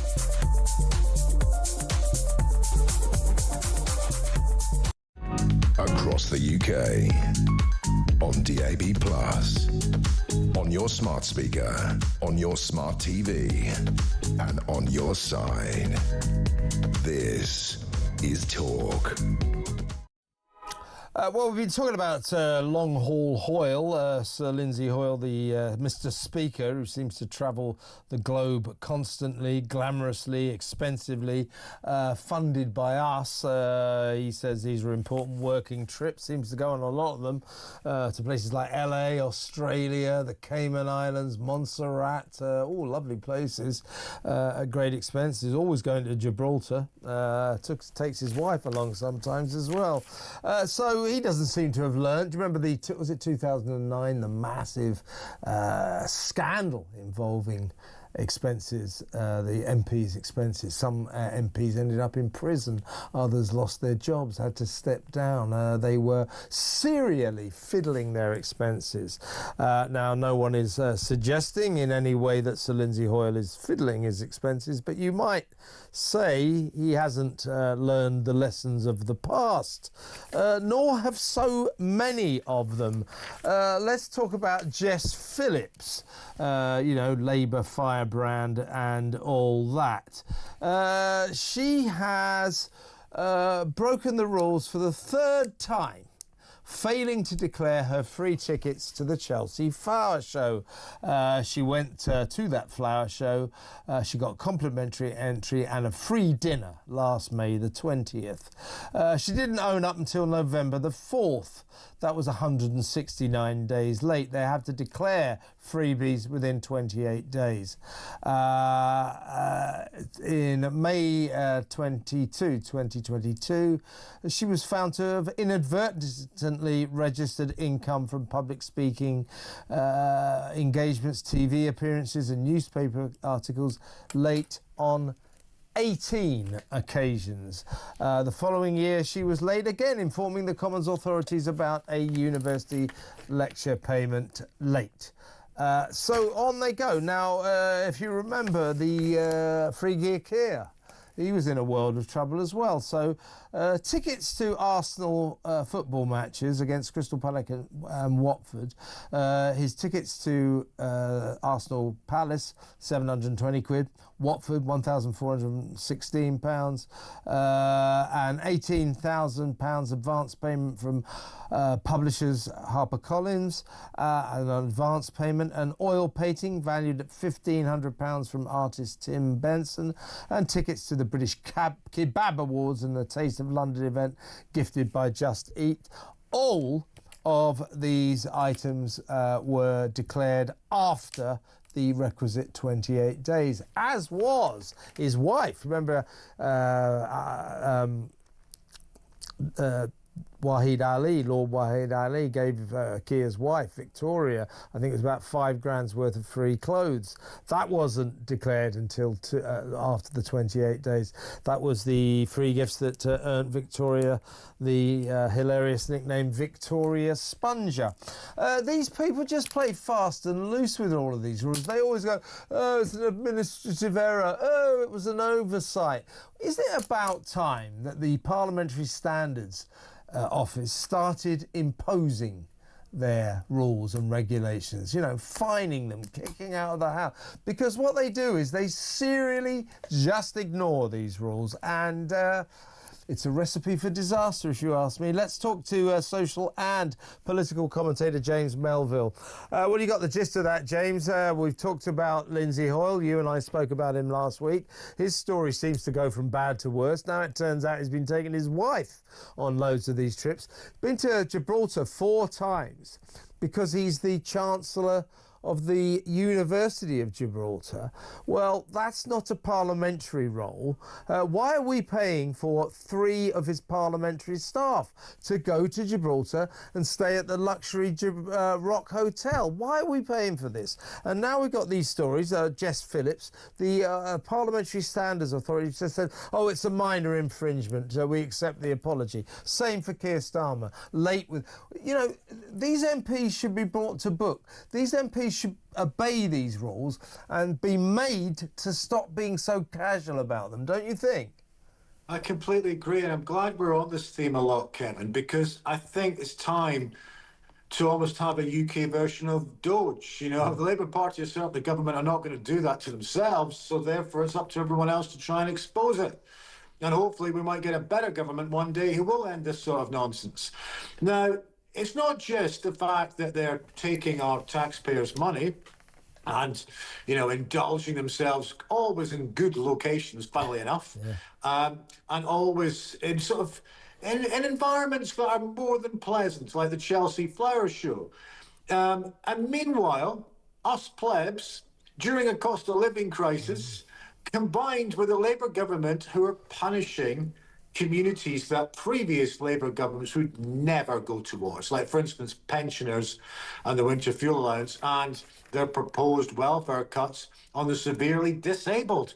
I mean, when would you have ever a Labour government going down that route? And I think some of the great titans of the Labour Party in the past will look at this Labour government and think this is a diametric opposite of what Labour and the values of Labour should stand for. It's not just about the punishment policies, but it's within that, it's framed around the freebie culture that they're indulging with. While they're telling us to know our place in many, many ways, they're indulging in this sort of thing. And it's also the self-entitlement. You know, instead of going, yeah, we were wrong, we apologise, this is taxpayers' money, we need to be more accountable and be better, they sort of try and self-justify it. It's almost that they're superior to everyone else. And this is one of the many reasons why the Labour government and the Labour Party are tanking in the polls, because people see right through them already, and I don't think they're going to get it back in terms of trust over the next 3 or 4 years. Yeah, I mean, so you've got this guy called, he's the Parliamentary Commissioner for Standards. His name's Daniel Greenberg. So what we're talking about with Jess Phillips, I mean, it's not just her. They all do this. They do it all the time. You know, the Prime Minister has done it. Even the Prime Minister's wife did it. They're supposed to declare all this within 28 days. No one's saying that Jess Phillips is ripping off expenses or anything like that. I just think that her, Starmer and so many others, we've got one of Boris Johnson proving that the Tories doing it well. They just play it so fast and loose. They just don't really care. They break the rules. Oh, yeah, well, it's an administrative error. And then Mr. Greenberg, Daniel Greenberg, issues a judgment saying that, yes, she has breached the rules and he is naturally disappointed, but the breach is fairly minor.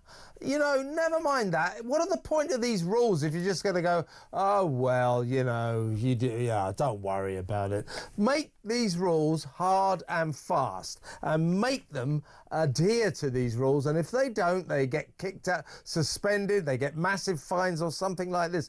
That house of corruption, the House of Commons, and indeed the House of Lords, the House of Parliament needs to be cleaned up. It needs a clean broom, and we need better standards there, don't you think?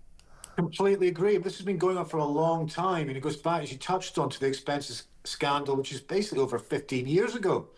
And still it carries on. Now, there's a number of different things that they think they're just better than us.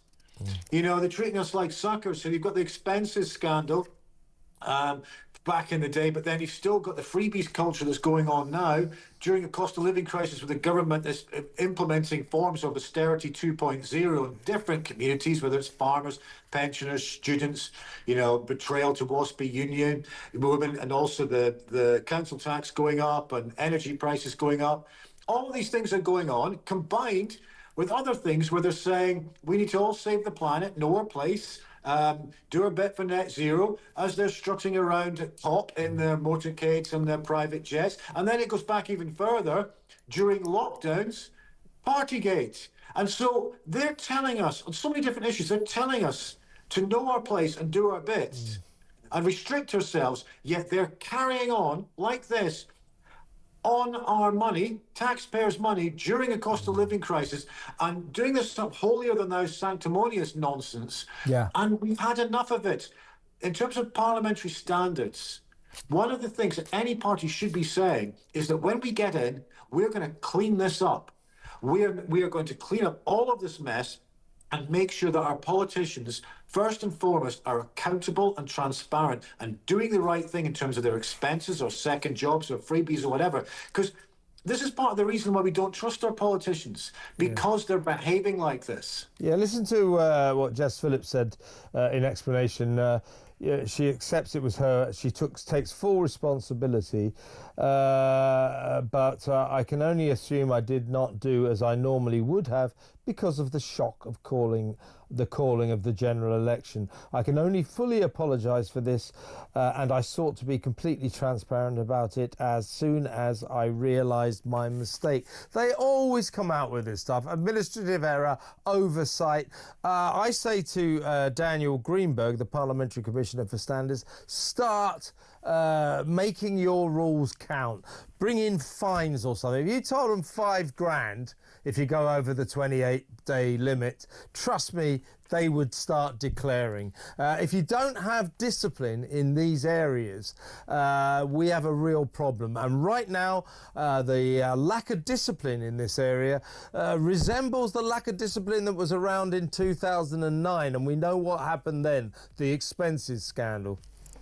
Yeah, completely. But this makes it even worse in some ways, because Starmer and the Labour government came in, and one of the things they were effectively saying was to clean up the mess and be more accountable and more transparent, show a government of integrity. And I think that's why people are so disappointed in this Labour government. Because same as the rest of them. The same as the rest of them. Listen, James, I've got to move on, but I think we've made our point very well. Always good to talk to you. That's James Melville, social and political commentator. Let me know what you think. 0344 499 1000. Next up, we're talking about Tom Moore, Captain Moore's daughter.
Across the UK, on DAB+, on your smart speaker, on your smart TV, and on your side.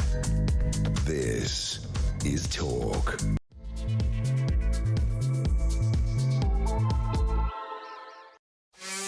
Welcome back. We're going to talk now. Oh, by the way, in 20 minutes or so, 25 minutes, the lines are open. The rest of the show is all yours from 20 past or so, right up until 10 o'clock. 0344 499 1000. I'll read out what WhatsApp voice notes you sent me and go through some of your messages. You know what we're talking about.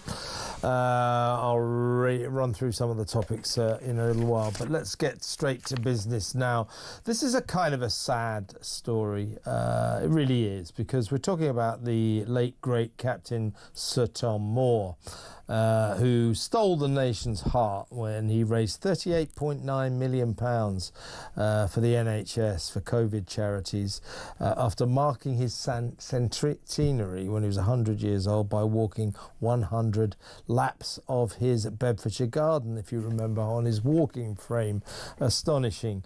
Unfortunately, his daughter, Hannah Ingram Moore, and her husband basically ripped off the Captain Tom Foundation. Tom wrote a couple of books which were bestsellers. People bought them because they knew it was going to this excellent cause, the Captain Tom Foundation. What they didn't know is that Hannah Ingram Moore and her husband took most of the money. Now, the Charity Commission concluded that the public had been misled, including when buying books, and also limited edition bottles of Captain Tom gin.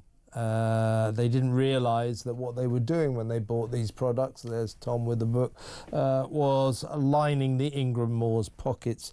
The Charity Commission banned them from being able to run or work with a charity ever again. Now, all of which is appalling, because it affects the legacy of this amazing man who at the age of 100 took it upon himself to start raising money for a cause that he thought was important. You remember those days. We were all entranced by this lovely old guy. His daughter, I mean, we mustn't let it spoil his legacy, but his daughter has cast a horrible dark cloud over Captain Tom's legacy, and she still hasn't learned her lesson. She's still making excuses for her disgraceful behaviour. Now, of course, Captain Tom was a military man, hence the captain. And to talk about this, I thought we'd get someone who understands the military condition. He's politician and former military soldier, former MP, Tory MP for Bracknell, James Sunderland. Welcome to the show, James. Hi, Kevin. Thanks for joining us, because we were going to talk about this on Friday, but events, dear boy, superseded, and we ended up having to talk about reforms, a little spat. But I'm glad you come back on to discuss this, because I think it's quite an important story. So Hannah Ingram Moore, I just sort of chronicled her rather sordid story. She's still cashing in on her dad. She's written a book about grief. And she goes on to ITV last week, onto their breakfast show, Good Morning Britain, and she says that her father, if Captain Tom saw the way that we, the Brits, our society, is treating her now, he'd have lost all faith and he'd be turning in his grave. Well, I didn't know Captain Tom, but sometimes you get a feeling about a person. That was a decent man. I don't think he'll be turning in his grave. I don't think he would have lost all faith. I think that, like the rest of us, like I suspect you are, like I am, that Captain Tom would be furious with his daughter for the way she's behaved. It's a hard one to call, the thing about Hannah Ingram Moore is that nobody really shame. understands the relationship between Captain Tom when I look back and at the his last daughter. 5 years, Nobody understands what was arranged between them. We know that and it's we interesting own the because truth. the British public, and we regard what I can't do is sit here and persuade everyone to believe Captain Tom had given a lifetime of service, and I think that therefore we're very, very concerned about him and his legacy. We're very concerned about the wonderful work that he did raising money for charity, and I think therefore that any tarnishing of that is a negative thing. And I think clearly Hannah Ingram Moore has come in on the back of his success and his reputation and his raising money for charity, and has cashed in. Yeah, indeed. And she insists when she was on, I mean, she's perfectly entitled to write this book. The book is sort of based around, it's called Grief, Public Face, Private Loss. Quite a good title. Of course, relates to the fact that, you know, she lost her father, or we lost a hero, she lost her father. In normal circumstances, quite a moving kind of narrative, but not in this case, I fear. Because when people went out and bought Captain Tom's books, I bought a bottle of the gin myself, typical of me. I didn't go the literary route, I went the alcoholic route. But I bought a bottle of the gin myself, and I assumed that the money would go to the Captain Tom Foundation, which in a sense it did. The trouble is, Hannah Ingram Moore, and her husband took most of the money, and the Charity Commission said there's no doubt that the public were misled. We all were misled. They said that the couple blurred the boundaries between their private interests and those of the charity. Not to put too fine a point on it, James, she ripped off the Captain Tom Foundation for her own, and lined her own pockets. And, you know, I just wish that she hadn't sort of reared her head above the parapet again to once again say, I did nothing wrong. She's saying there was nothing dishonest about what happened. Well, you know, there's an old phrase, when you're in a hole, stop digging. She should stop digging, shouldn't she?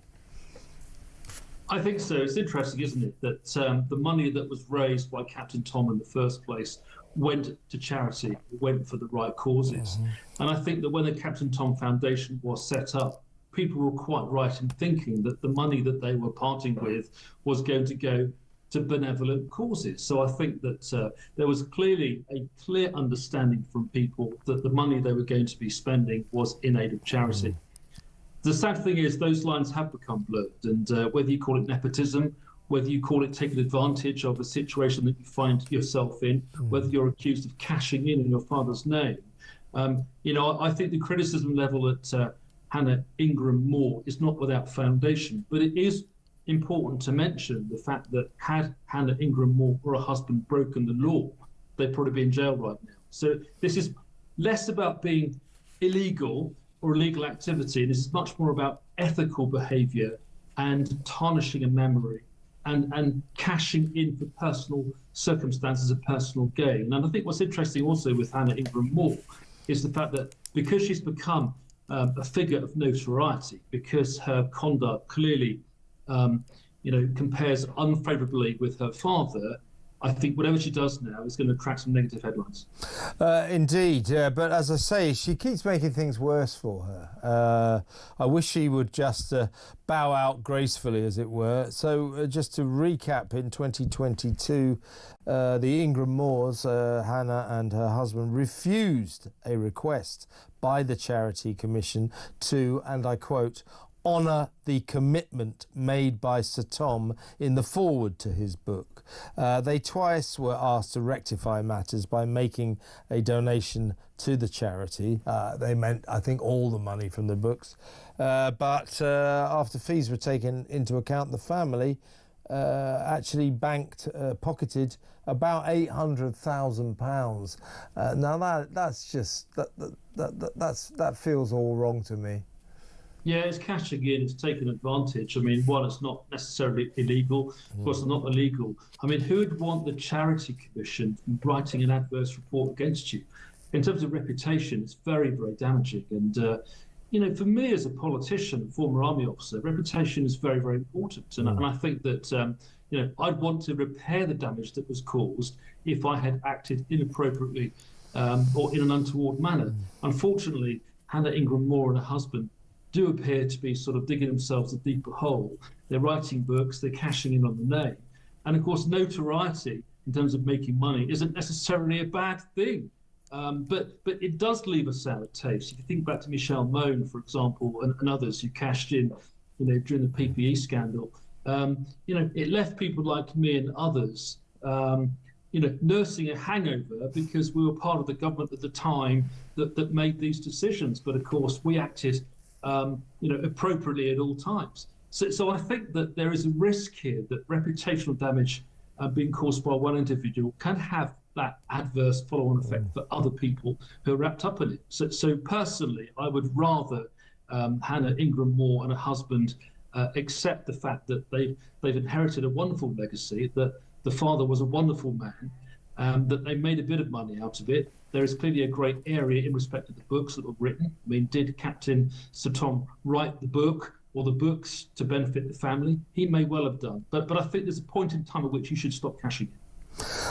Indeed, but I think we should all make the effort. It's kind of difficult with the way that Hannah behaves. As I say, she should wind her neck in, shut up, and just bow out gracefully. But she keeps wanting to fight her corner. So, I didn't do anything wrong, and my father would be spinning in his grave. I don't believe that for a second. So what I think we all have to try hard to do is to not let her activity besmirch the memory of her father, the legacy of her father, who I think, in terms of being a military man, is the finest that our military have to offer. He showed a spirit of kind of duty and generosity that we look for in our soldiers, and so we must try not to let his legacy be ruined by the activities of his daughter.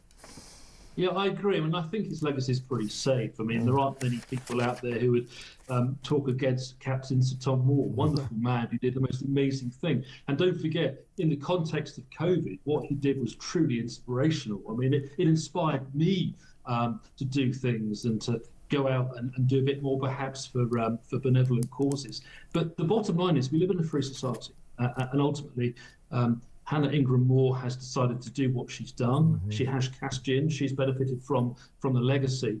And people can vote themselves with how they want to approach it. So switch off, or don't buy the book, or don't buy the gin, which is a real shame because, of course, I think the original attempt was worthwhile. And I think that ultimately, as human beings, we do have that ability to make our own judgments on what is right and what is wrong. And the fact that we're discussing this now, and the fact that this has attracted so many media column inches, is an indication that perhaps she hasn't acted appropriately at all times. Well, it's just dishonourable is what it is, but you'll be pleased to know that I finished the gin and it was very, very good. James, really good to talk to you. Thank you so much for your time. Always a pleasure. James Sunderland, the politician, he's the former MP for Bracknell. Good guy, former soldier as well. So what do you think? I mean, this woman, I mean, she's written this book now, still trying to cash in on her dad. And won't have it she did anything wrong. 800 grand. I don't know if you bought the books or if you bought any of the gin. 800 grand of the money raised from the books and the gin went into Hannah's pocket. That ain't right, is it? 03444991000. Still, she says she didn't do anything wrong. She says, oh, if anyone's offended, you know, I'm genuinely sorry, but, you know, there was nothing dishonest about it. It didn't quite, as James Sunderland just pointed out, it didn't quite cross the criminal line, but it certainly crossed the dishonourable line. They behaved very dishonourably, and they've lined their own pockets due to the astonishing activities of her amazing father. He's an amazing man. I'm going to say she's not an amazing woman. Let me know what you think. 03444991000. When we come back, lots of time for your calls, your messages, and your WhatsApp voice notes. Get them coming in. We'll talk after these messages.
it's someone who's been consistently wrong, I'm afraid it's Ed Miliband, and his energy policies are just ruinous. I mean, in my brief for business, I mean, there's just no way that British business, particularly manufacturing, can compete on a world stage with the sort of energy prices that we've had. Now, you know, obviously some of that is due to world affairs, to be fair, but he's making it worse, not better. Consistently. Across the UK, on DAB+, on your smart speaker, on your smart TV, and on your side. This is Talk. We're going to take a call on this issue in just a little while, but I thought I'd get you up to speed first with Hannah Ingram-Moore's appearance last week, or rather, yeah, I think it was yesterday morning, on Good Morning Britain, where she spoke to Rob Rinder, who used to be a host here, if you remember. So he now helps to host Good Morning Britain. And here she is in all her lack of glory. The thing about Hannah Ingram-Moore is that she has no shame. Do you? When I look back at the last 5 years, we know that we own the truth. And what I can't do is sit here and persuade everyone to believe our reality. God, what does that mean? Yeah, our truth. Yeah, your truth is you siphoned away 800,000 quid from your dad's charity fundraising. That's your truth. That's your reality. Get used to it. Now, Herbie from Harrow has rung in about this very issue. Herbie, let's not put too fine a point on it. She's a disgrace, isn't she? Do you know what, Kevin? Believe me or not, it's amazing that she's come out, because when you know, this first happened with Tom Moore, I said to my partner after the second interview, I said, I don't trust that woman. There's something about her. Honestly, may I never move from here, Kevin. I said to my partner, I don't trust that woman. There's something about her that didn't ring true to me. She was always around him. She was always there on the interviews. And there's one or two things she said. I said to her, she's going to take the money. You watch the money disappear somewhere, somehow. Yeah. And I feel horrible that I was right. I was hoping I weren't going to be right, but I was. Do you remember, Herbie, do you remember I can't remember the exact chronology of it, but if I remember rightly, there was this big row about the spa that she'd had built in their £3 million home in Bedfordshire. And she said it was a therapy centre for people dealing with grief or something like that, because she didn't get planning permission. Well, the council said that's a crock and you're going to have to knock it down. So she did have to knock it down. She tried to make out it was sort of for charity, for business or something. It was all a pack of lies. So she had to knock that down. And then, as you say, Herbie, we then learned that 800 grand of the money raised from the book sales and the gin sales had ended up in their accounts. Shameful, as you say. Yeah. It's disgusting. The thing is, though, Kevin, it just shows you what the woman's like when she tried to overturn a decision on a planning application that was completely wrong. It just shows you her attitude, which I was right in the first place. Her attitude was something completely different from what Captain Tom Moore was, and it just proves a point. These people are greedy. She don't deserve to be praised or anything else. Anybody that buys the book or gin should be ashamed of themselves now, because it's not going into the charity's pocket, it's going into hers. Yeah, and I just said to James Sunderland, a former soldier himself, you know, that she's spoiling his legacy. She's spoiling his legacy, and that is a great shame. And she's going on the telly now because she's still cashing in on his name, writing a book about her own grief, how to deal with your grief. So she goes on the telly and says, no, there was no dishonesty, and my father would be spinning in his grave, and my father would have lost faith with the way that I've been treated. I don't think so. I think Tom Moore would have shared your opinion, my opinion, James Sunderland's opinion, that we're pretty furious with Hannah Ingram-Moore. Definitely. I'll tell you what, Kevin, she don't deserve any praise whatsoever. Captain Tom Moore done a great service to the NHS, which is what he raised the money for, and she's discredited his name by doing what she's done. I'd be ashamed to have a daughter like that. I would completely disown her and never want to see her again, as far as I'm concerned, because that doesn't deserve any praises whatsoever. That's not my sort of person I want to be around. Yeah, it's just dishonourable that she has behaved in a very dishonourable way. Totally agree. Herbie, great call. Great to talk to you as always. Thanks for ringing.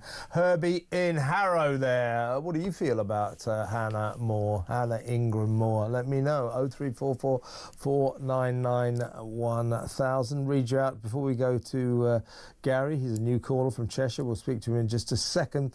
This is from Matt. This is a message. A text message. Tim Montgomery is correct, but the world has moved to the right and Farage and Tim are tacking to the left. Farage should have kept Rupert Lowe, in the tent to act as an advocate to keep the right on side.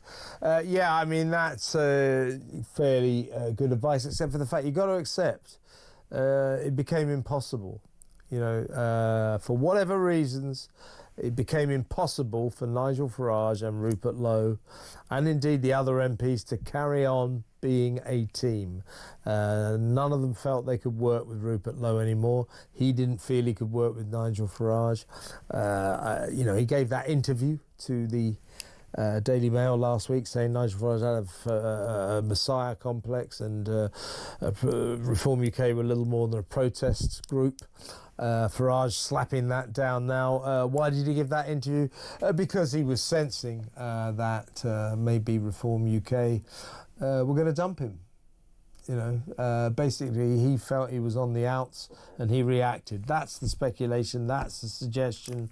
The idea that when Reform UK erupted on Friday, Rupert Lowe had absolutely no idea that something was brewing. Don't think that's true either. I mean, this is kind of a war between Rupert Lowe and Nigel Farage, and you know what they say? The first casualty of war is the truth. They're all going, he's not telling the truth, he's lying, no, he's lying, no, you're lying, no, you're lying. That's what you get in politics, so it's hard to know what the real truth is, but what you've all got to accept, trust me, you can take it from your Uncle Kev, Rupert Lowe is never going back into the Reform UK party. That division between him and Nigel Farage is final. That is that. I don't like it as much as you probably don't like it. It's just a fact. Got to get used to it. There's going to be no banging heads together, no rapprochement dinners, as Rupert Lowe suggested. It's over. He's gone. He won't be coming back. So if you want to follow the Reform project, if you want to sign up to support Reform, that's what you do, but you do that without Rupert Lowe. If you want to follow Rupert Lowe, you do it without Reform. That's your choice. What do you think about the entire fallout there? 0344 499 1000. On a different topic, let's go to Cheshire. As I say, he's been waiting a while now. He's a new caller. Always love a new caller. It's Gary. Hi, Gary. Hello, Kev, you all right? I'm good. You want to talk about the two-tier justice system? Yeah, I do, mate, yeah. I've been listening to it all day. Mm-hmm. There's a few things. It's like two-tier. Yeah. I actually think it's more racial. Well, I mean, it kind of is. I mean, these new guidances, the Sentence Council guidance to courts and magistrates, is to essentially treat people of colour, ethnic people, more leniently than white Brits. Exactly, mate. And I think it's going to cause problems because... I agree with that. Since Labour's been in, all this two-tier stuff,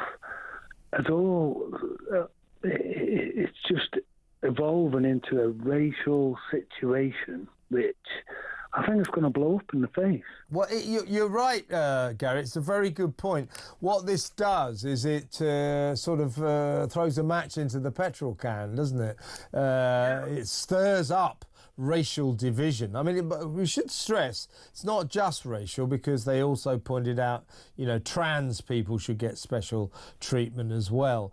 Under the eyes of the law, no one should get special treatment. No one at all. Exactly, mate. Exactly. I think anyone who gets sentenced for anything should be treated exactly the same. Why is there any difference? Well, this is the sacred difference whatsoever. This is it, Gary. That includes policing as well. Yeah, well, this is a very sacred bedrock of Western societies, particularly ours, that in the eyes of the law, no matter what your creed, your colour or your class is, all people are equal. In the eyes of the law, everyone is equal.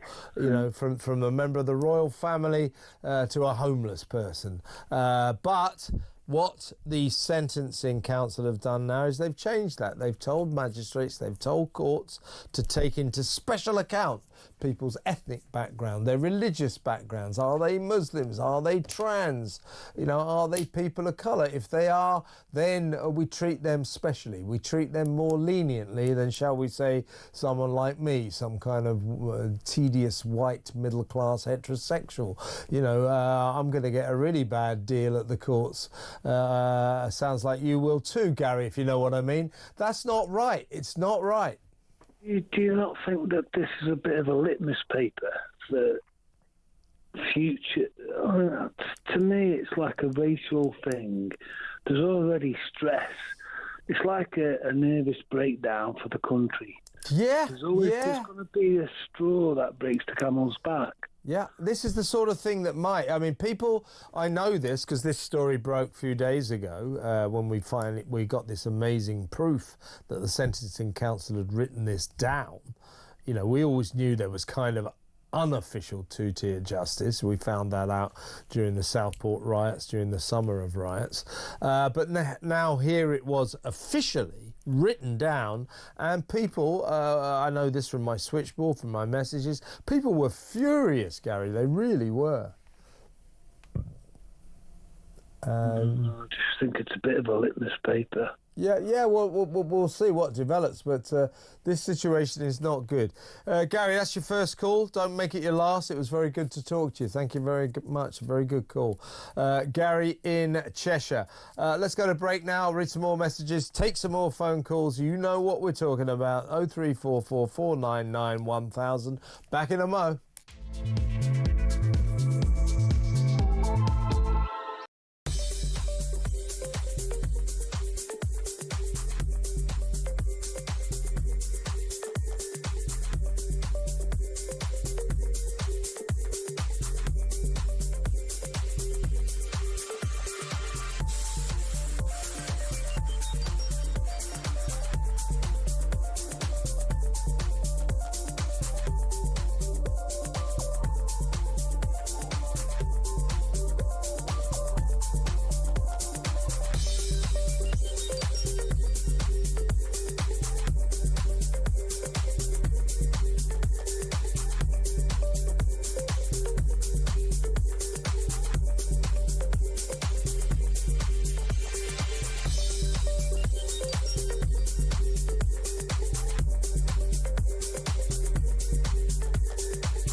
Across the UK, on DAB+, on your smart speaker, on your smart TV, and on your side.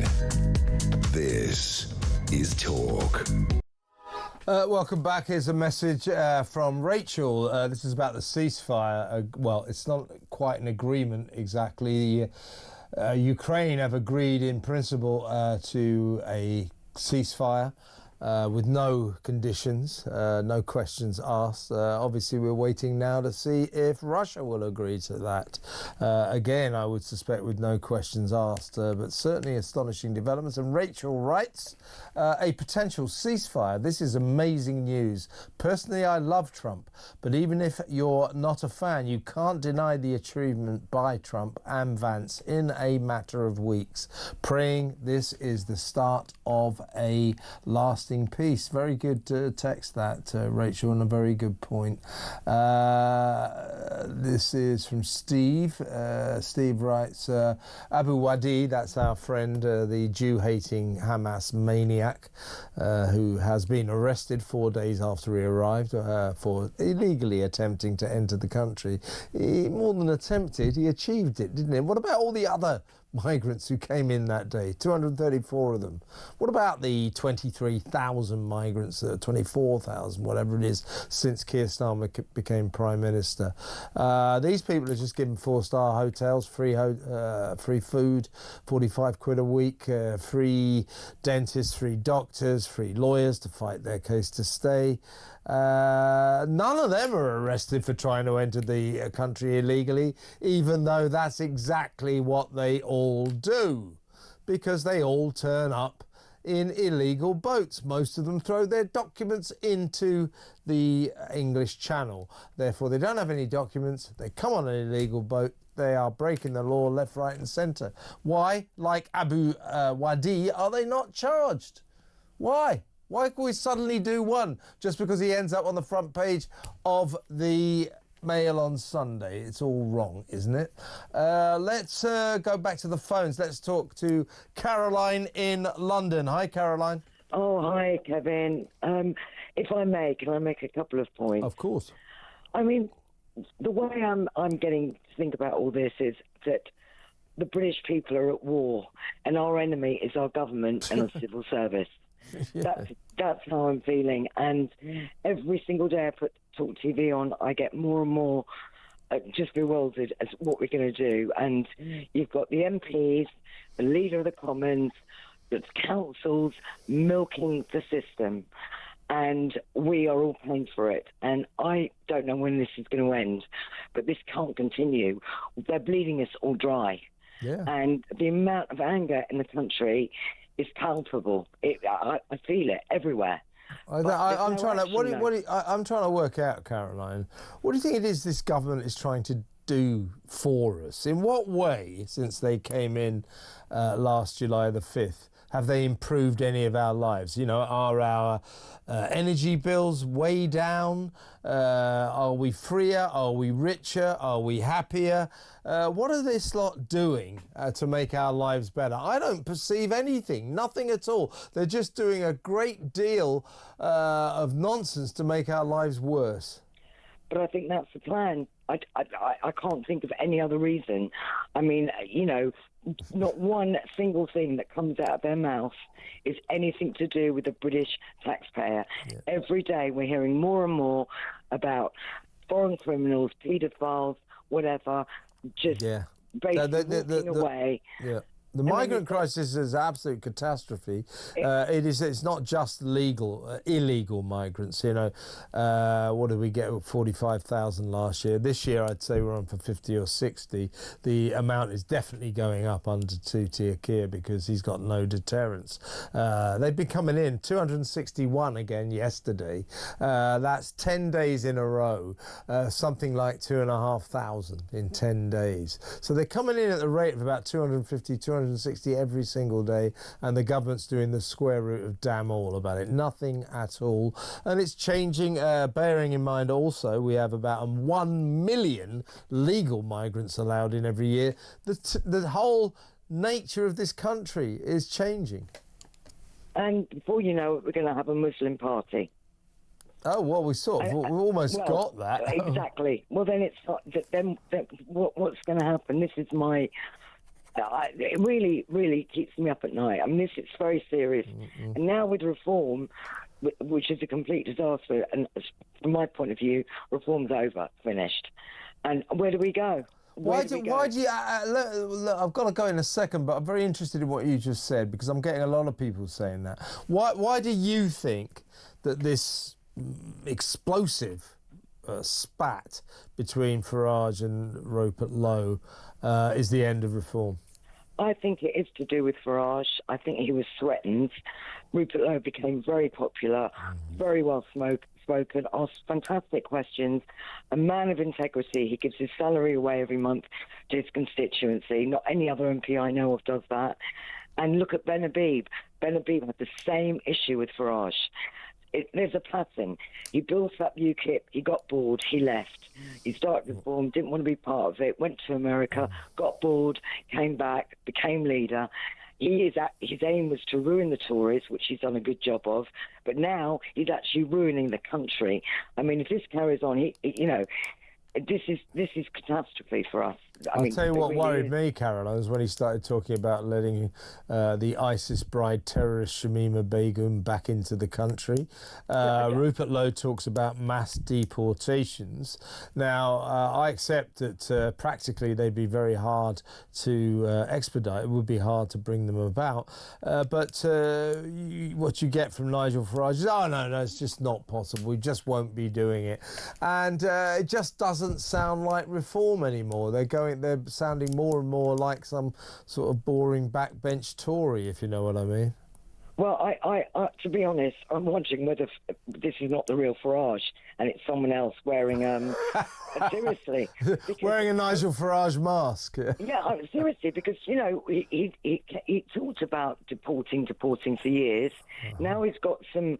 Now he's an MP. Yeah. He's backtracked, and if Trump can do it, and we have the right people here, there's no reason why we can't do mass deportation, especially with migrants who are in prisons that we're paying for with our tax money. Yeah, but you know why Nigel avoids that topic, why he doesn't really talk about the migrant crisis that much anymore, because calling for mass deportations is not mainstream. So I think Nigel Farage has been advised that kind of, shall we say, fairly extreme policy will not play well with a mainstream electorate. I'm not sure if that's true. My advice, for what it's worth, Caroline, to Nigel Farage is, and I've said this on air, follow your heart, be who you are. Follow your instincts, follow your heart. Don't listen to advisors. Do what you've been doing so far, because if you start listening to advisors, the only way is down, if you ask me. I agree, but it's all changed since the new chairman came in. So, what's his name? Zia Yusuf, yeah.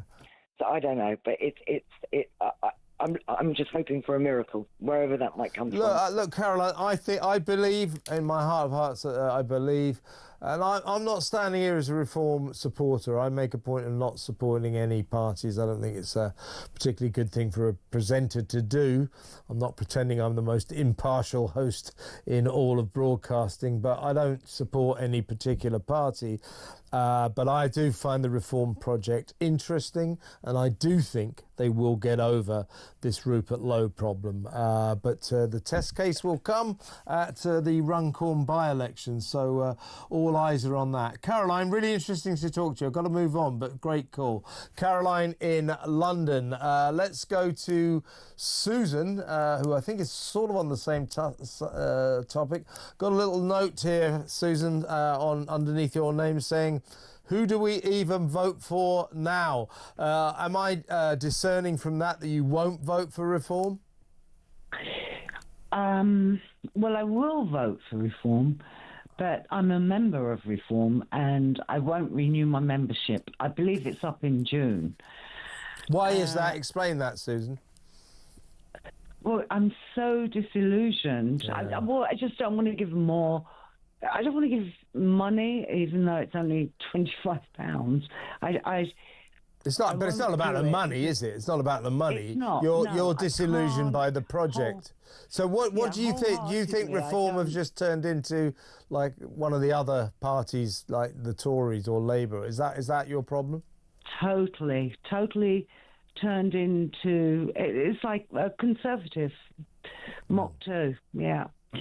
And I agreed completely with Caroline, except for one thing. I wasn't a big fan of Ben Habib, and I do think that Ben could have possibly chided Rupert Lowe. You know, they've been in contact, and possibly made things worse for Rupert and said, oh, yeah, get in touch with the Times, get in touch with the guy that did the interview. And made things worse because he has a thing about Nigel. And I do feel that Nigel's not a bad person. Oh, of course not. Well, he's not, and no, absolutely not. I think he's an amazing man, but yeah. But look, when you talk about Ben Habib and now Rupert Lowe, I mean, this is Nigel's party. People vote for Reform because of him. Their success is because of him. There's no doubt he's the focal point of Reform UK. Without him, they would lose almost everything. But, you know, sometimes you get these situations where, you know, people like Farage, they come up against people like Ben Habib and Rupert Lowe, both big characters, both very intelligent men with very different ideas, and you get a culture clash, and that's what's happened. I think that for big characters with big ideas who are good performers on the media, I think inhabiting the same planet as Nigel Farage can be a little difficult. And I'm not criticising Farage for this. I believe party leaders should be powerful. They should be strong. They should be kind of obeyed, really. But these difficulties occur in politics, and he's got the mother of all problems right now with Rupert Lowe. He does, and quite honestly, I don't feel that I want to be any part of the membership now. I feel very badly for Rupert. You know, I lived in America for many years, and I came back here as an expat and continued to vote Conservative, and then switched to Reform. Yeah. But and when I the first time I voted Conservative after many years was when Nigel said I was going to vote Reform, but then he said he wasn't standing. No, yeah, he wasn't standing, and so then I voted Conservative. I did for Boris. Yeah. And then what happened with Boris? And well, then he turned into a Lib Dem Green fanatic, didn't he? Yes, he did. Yeah, that's the thing about these politicians. I mean, even the best ones tend to let you down. I know. Whereabouts in America did you live, Susan? I lived in Los Angeles. Oh, so did I. So did I. Colorado. Yeah, I think we may have met one night. Did we now? Did we? I swear, yeah, many years ago, many years ago. How about that? Some of the places I hung out, I would expect a respectable woman like you not to be anywhere near. But I'm glad we might have met. And keep in touch, Susan. I've got to move on now, but give me a call any old time. That was a good conversation. Thanks. Susan in Essex. Let's go to break now. When we come back, more calls, more messages, and I've got some WhatsApp voice notes, so stick around.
If it's someone who's been consistently wrong, I'm afraid it's Ed Miliband, and his energy policies are just ruinous. I mean, in my brief for business, I mean, there's just no way that British business, particularly manufacturing, can compete on a world stage with the sort of energy prices that we've had. Now, you know, obviously some of that is due to world affairs, to be fair, but he's making it worse, not better. Consistently.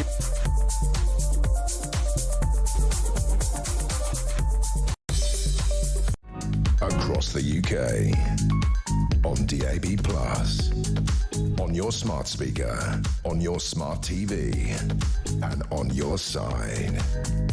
This is Talk. Welcome back. Let's go through the WhatsApp voice notes. They're all on Reform UK. The first one is Carl. Hi, Kevin. This Reform saga. I don't trust Rupert Law. He went to a Tory journalist, started calling the party that he represents a protest party, which I think is pretty insulting. And then he starts criticising the leadership. And the next minute, he's upset because they are now going for him. I get a feeling there's an agenda here, and all along he wants to divide the people, divide the public, and take away his base and set up a party with Ben Habib. I think this guy has got an ulterior motive. Interesting point. I mean, the key here is what was the chronology? Did Rupert Lowe know that the wagons were circling, that he was in trouble, that these complaints were going in, that these complaints were being cooked up, if you like? And did he then go to the Daily Mail to give that bombshell interview saying that Nigel Farage had a Messiah complex? I suspect that he did know something was going on. He didn't just do that interview out of the blue, but I don't know. So the key here is, what's the chronology? When did what happen? Anyway, let's go to the next WhatsApp voice note on Reform UK. This is Alistair. Hi, Kev. I think the important thing that everybody's missing is one side is telling lies. If it's Rupert that's being dishonest, then that's his reputation in tatters. However, if the Reform Party have got themselves together and conspired and told lies about Rupert, I'm afraid that's got to be game over for Reform, because all of us, millions of people that are supporting Reform, have supported them in the hope that they're going to be a different party and not lying politicians. Time will tell. Yeah, Alistair, I mean, that's a very good point, but this is typical, isn't it? This is a Westminster spat, and when you have these Westminster rows, the first casualty is the truth. At the very least, both sides are manipulating the facts to their own advantage, so I'm not accusing anyone of lying, but they're both, Alistair's right, they're both going, he's lying, no, he's lying, I'm telling the truth, no, I'm telling the truth. Typical Westminster. Finally, on Reform UK, here's Darren. And all these people are now going, oh, that's it, unless Rupert Lowe comes back, I'm not going to vote Reform. What are you going to go and do? Vote for Labour, vote for the Tories, and then whinge and moan for the next 10 years when the Uni Party are back in? So give it a rest. It's got to be Reform. Love them or hate them, it's got to be. We've got to give them a go, because the Uni Party are just taking us for mugs. I think Darren is right. I reckon that people will gather around Reform again, and by the time we get to that by-election in Runcorn after Mike Amesbury, the punching MPs finally did the decent thing and quit. There's going to be a by-election, and there's a huge majority for Labour there, about 24,000, massive majority. The question is can Reform UK overturn that? They kind of fancied their chances, but don't count your chickens. It is a mountain to climb, huge majority. Well, if they do that, then the Rupert Lowe affair is forgotten. They've achieved something sensational. If they don't, they can probably blame the Rupert Lowe affair, although it might not be purely that. It may just be the sheer scale of the Labour majority in Runcorn. Let's go back to the... I'll just read a couple of messages. This is from Anne in London. Another big difference. This is about is Ukrainian refugees are women and children. Their men stayed to defend their country, unlike the cowards who ran away. Yeah, that's interesting. Talking about all these heroes who come over from the Middle East, like that Abu Wadi or whatever his name is. You know, these people are not heroes. Let's go back to the phones. Let's talk to Lisa, new caller from Cornwall. Hello, Lisa. Hello, Kevin. How are you? I'm very, very well. What would you like to say? Well, I had one thing to say, and I want to say something else. You can say whatever you like, Lisa. You fire away. Well, I called in about this lovely chap, Abu Wadi. Yeah, from you know, fleeing a war zone apparently, but I would actually like to say something about reform. Go on, go ahead, fire away. Okay, so my question is, and I've been thinking about this a lot, and I'm very worried about the immigration problem that we have. Yeah. I was actually evacuated from Libya in 1969 with my mum and my sister. My mum heavily pregnant, 8 months pregnant, from an actual war zone. Only women and children on a plane, by the way. Yeah. So when I hear about all this, we're escaping war zones, I know it's completely load of Abu Wadi wasn't escaping a war zone. He's the kind of guy who pretty much caused the war zone. Well, yeah. Well, don't talk to me about Palestinians or so-called Palestinians, because I don't believe in it. It's an ideology and it's a load of crap. But anyway, that's another story. But I'd just like to say about reform, okay? Yeah. And I know a lot about the Middle East because my father worked there for years. Well, you lived there, yeah, and everything else. Yeah. And I know a lot about that, but I'm not a world expert. But I know that that is an ideology. It's not a place. They're not an ethnicity. And we know what's going on there. It's all about killing every single Jew on the planet. It's not that's what the likes of Abu Wadi want to do. Yeah, that's what Hamas right. So want to do, yeah. That's absolutely correct. It's not about land. It's never been about land. No, they want it's the river to the sea, from the river to the sea. Yeah, that's right. It didn't start in 1948. It's been going on for centuries. But anyway, what I'd like to say is, because the topic of the moment is reform, and I'm very worried about what's going on. And my question is, for Rupert Lowe, this is my question. He talks about mass deportations. What does that look like, Rupert? Yeah. What do you mean? What does it look like? Can I just put that out there, please? Yeah, I mean, I think that's sort of what Nigel Farage is alluding to. He's just saying that in real practical terms, the reality of it is mass deportations. They sound like an impressive idea. Let's get rid of these more than 1 million illegal migrants who are living here in this country. They've got no right to be here. Let's deport them. Sounds good. Then start thinking about it. Say you've got 200,000 people. What do you do with them? You know, how do you do it? Nigel Farage is saying he doesn't want to go down that road because in reality it's just not achievable. But I think a lot of reform supporters find that disappointing because they expect reform to be pretty hardline in these areas. Well, maybe they do, maybe they don't, Kevin. But I think a lot of people understand the logistics of this problem is bigger than most people's brains can deal with, actually, because where do these people go? What does, you have to think about that. If you've got 1 million people, how, where, when, what does it look like? It's a bit like how does it get done? It's like, and Lisa, that is something that Rupert Lowe needs to answer. Yeah, well, he's talking in broad brushstrokes. He's chasing headlines. He's chasing support, but he's not necessarily living on planet Earth. I tend to agree with you, Lisa. Really good first call. Don't make it your last. Call me again. Got to move on though. Lisa in Cornwall. Very quickly, because it's a new caller. Let's speak to Dell in Glasgow. Hello, Dell. Very quickly, what would you like to say? Right, Kevin, I am on the Home Office page of .gov site, and it says the first duty of the government is to keep its citizens safe and the country secure. Yeah. So how do we prosecute the government and the previous governments from Tony Blair forward for dereliction of duty? It says on here, it says on here, right?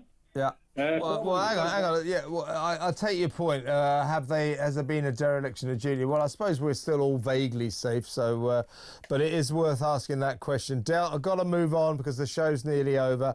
I just got you on because you're a first-time caller. Please call me again. We'll have a proper conversation. Petri Hoskin is in the studio. Hi, Petri. Hi there. We're going to be looking at the ceasefire and the likely details of it. And